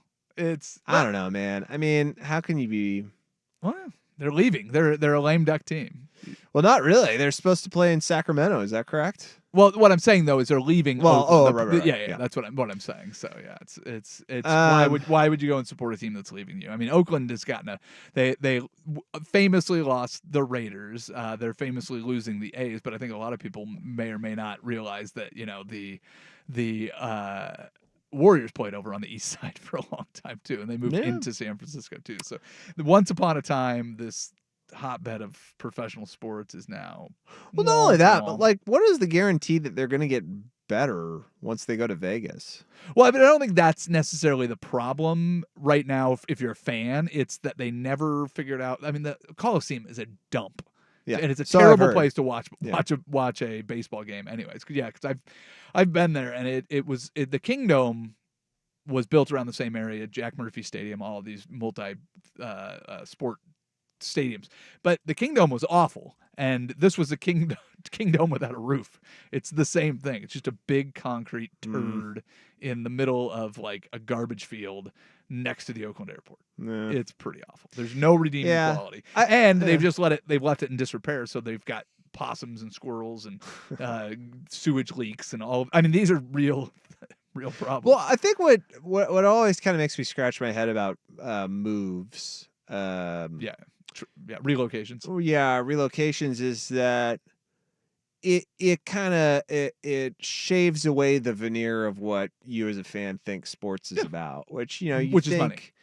Well, you think sports is about winning and losing and being part of a culture because that's how you feel, but then ultimately at the end of the day, it really is about money, and no one cares about really anything else. Some people care a little bit, but They money wins out at the end of the day. For all of the good feels and everything that it gives us. Otherwise, why did Kevin Durant leave Oklahoma City?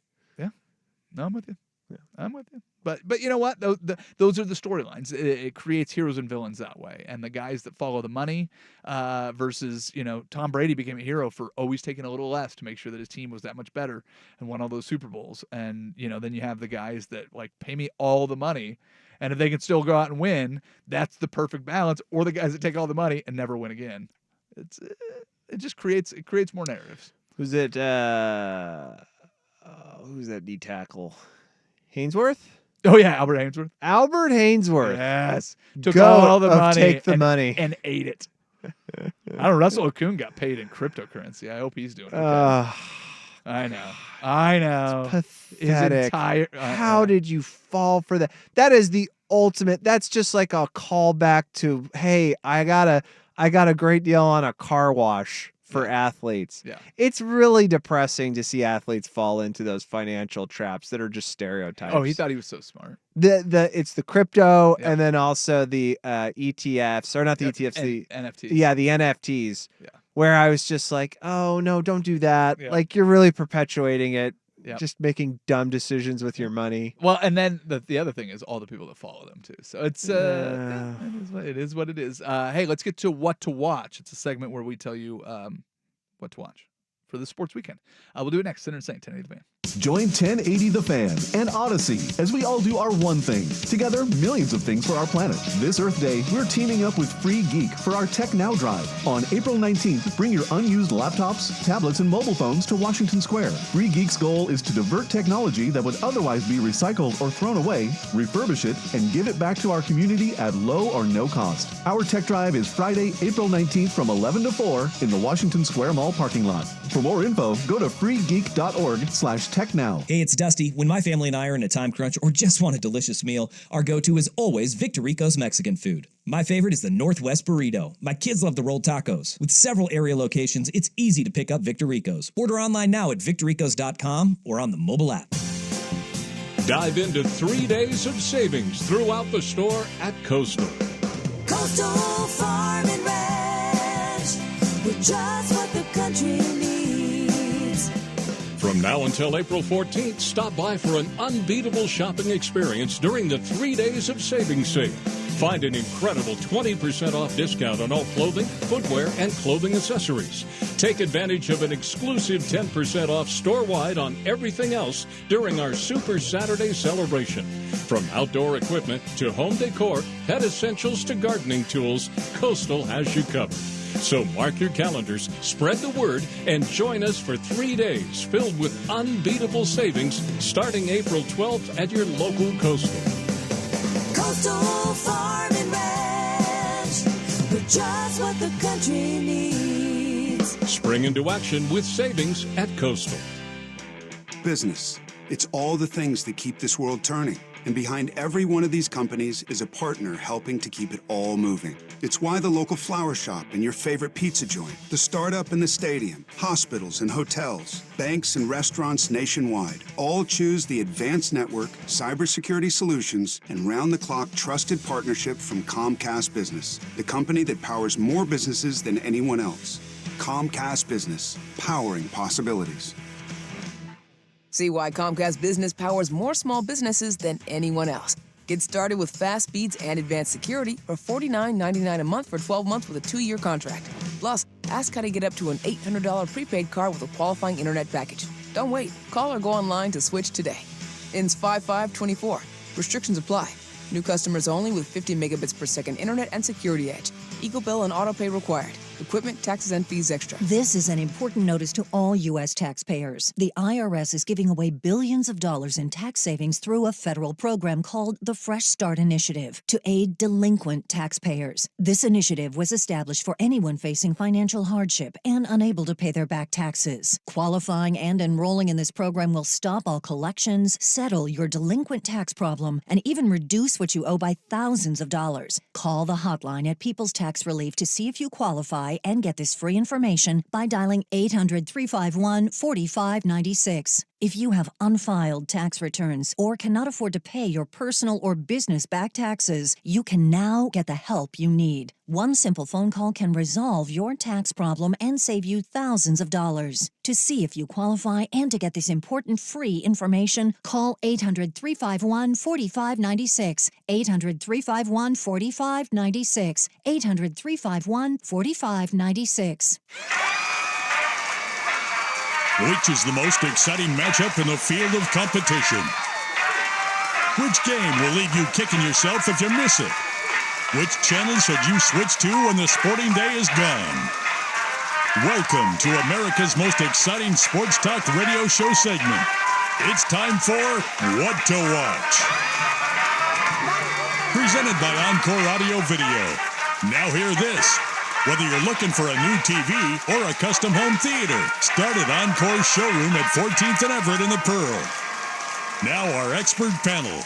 avid television viewer Will Darkins,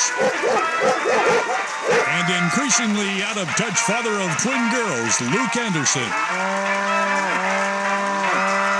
are here to tell you what to watch. Literally, it's What to Watch on The Sinner and the Saint on 1080 The Fan. All right, it's Masters weekend. I'm hooked into Tiger Woods all day right now. It's the only golfer that they're showing on the course because we're still waiting for leaders to tee off. But it is Tiger Vision in here in the studio. But I will probably watch the Masters for the rest of the weekend. Not necessarily Tiger, who is now 2 over after bogeying the par 3. Stunning player. Well, he's... Same par 3, he's bogeyed every round today, but I think he may have an eagle putt coming up here on the par 5. So I think he's playing on the 5th hole. But anyways, so Tiger Woods hopefully will leave my screen shortly, and I can watch Scotty Scheffler. That guy can't leave just because his wife's having a baby, Kenny. If you have a chance to win the Masters, come on. Like, wouldn't you rather tell your kid, it's like, what were you doing when I was born? Winning this green jacket? What were you doing? Just crying and pooping? I beat Tiger Woods. Who? Yeah. Who is that? I beat Max Homa. Wait, what? Wait, what's his name? Homa. Wait, his name's... I do love that. Yeah. What are you watching this weekend, Will? Not watching, rather listening. Again, continuing my exploration of baseball as Orioles look to get out of a 0-1 jam with the Brewers. We're in a 3-game series right now at home. Yeah. So, well, today, first pitch, 1-something. I'll be pulling for the pulling for the Brew Crew. As much as I complained about the Mariners, I did look at tickets today for a weekend in June. I was like, let's go up there. So, are you gonna still make it when the Orioles go up and play? Yes. All right. Tickets are there. We'll get it all set up. All right, everybody. I hope you enjoyed the show. Glad to be back. Yeah. For now, we're done. Bye bye.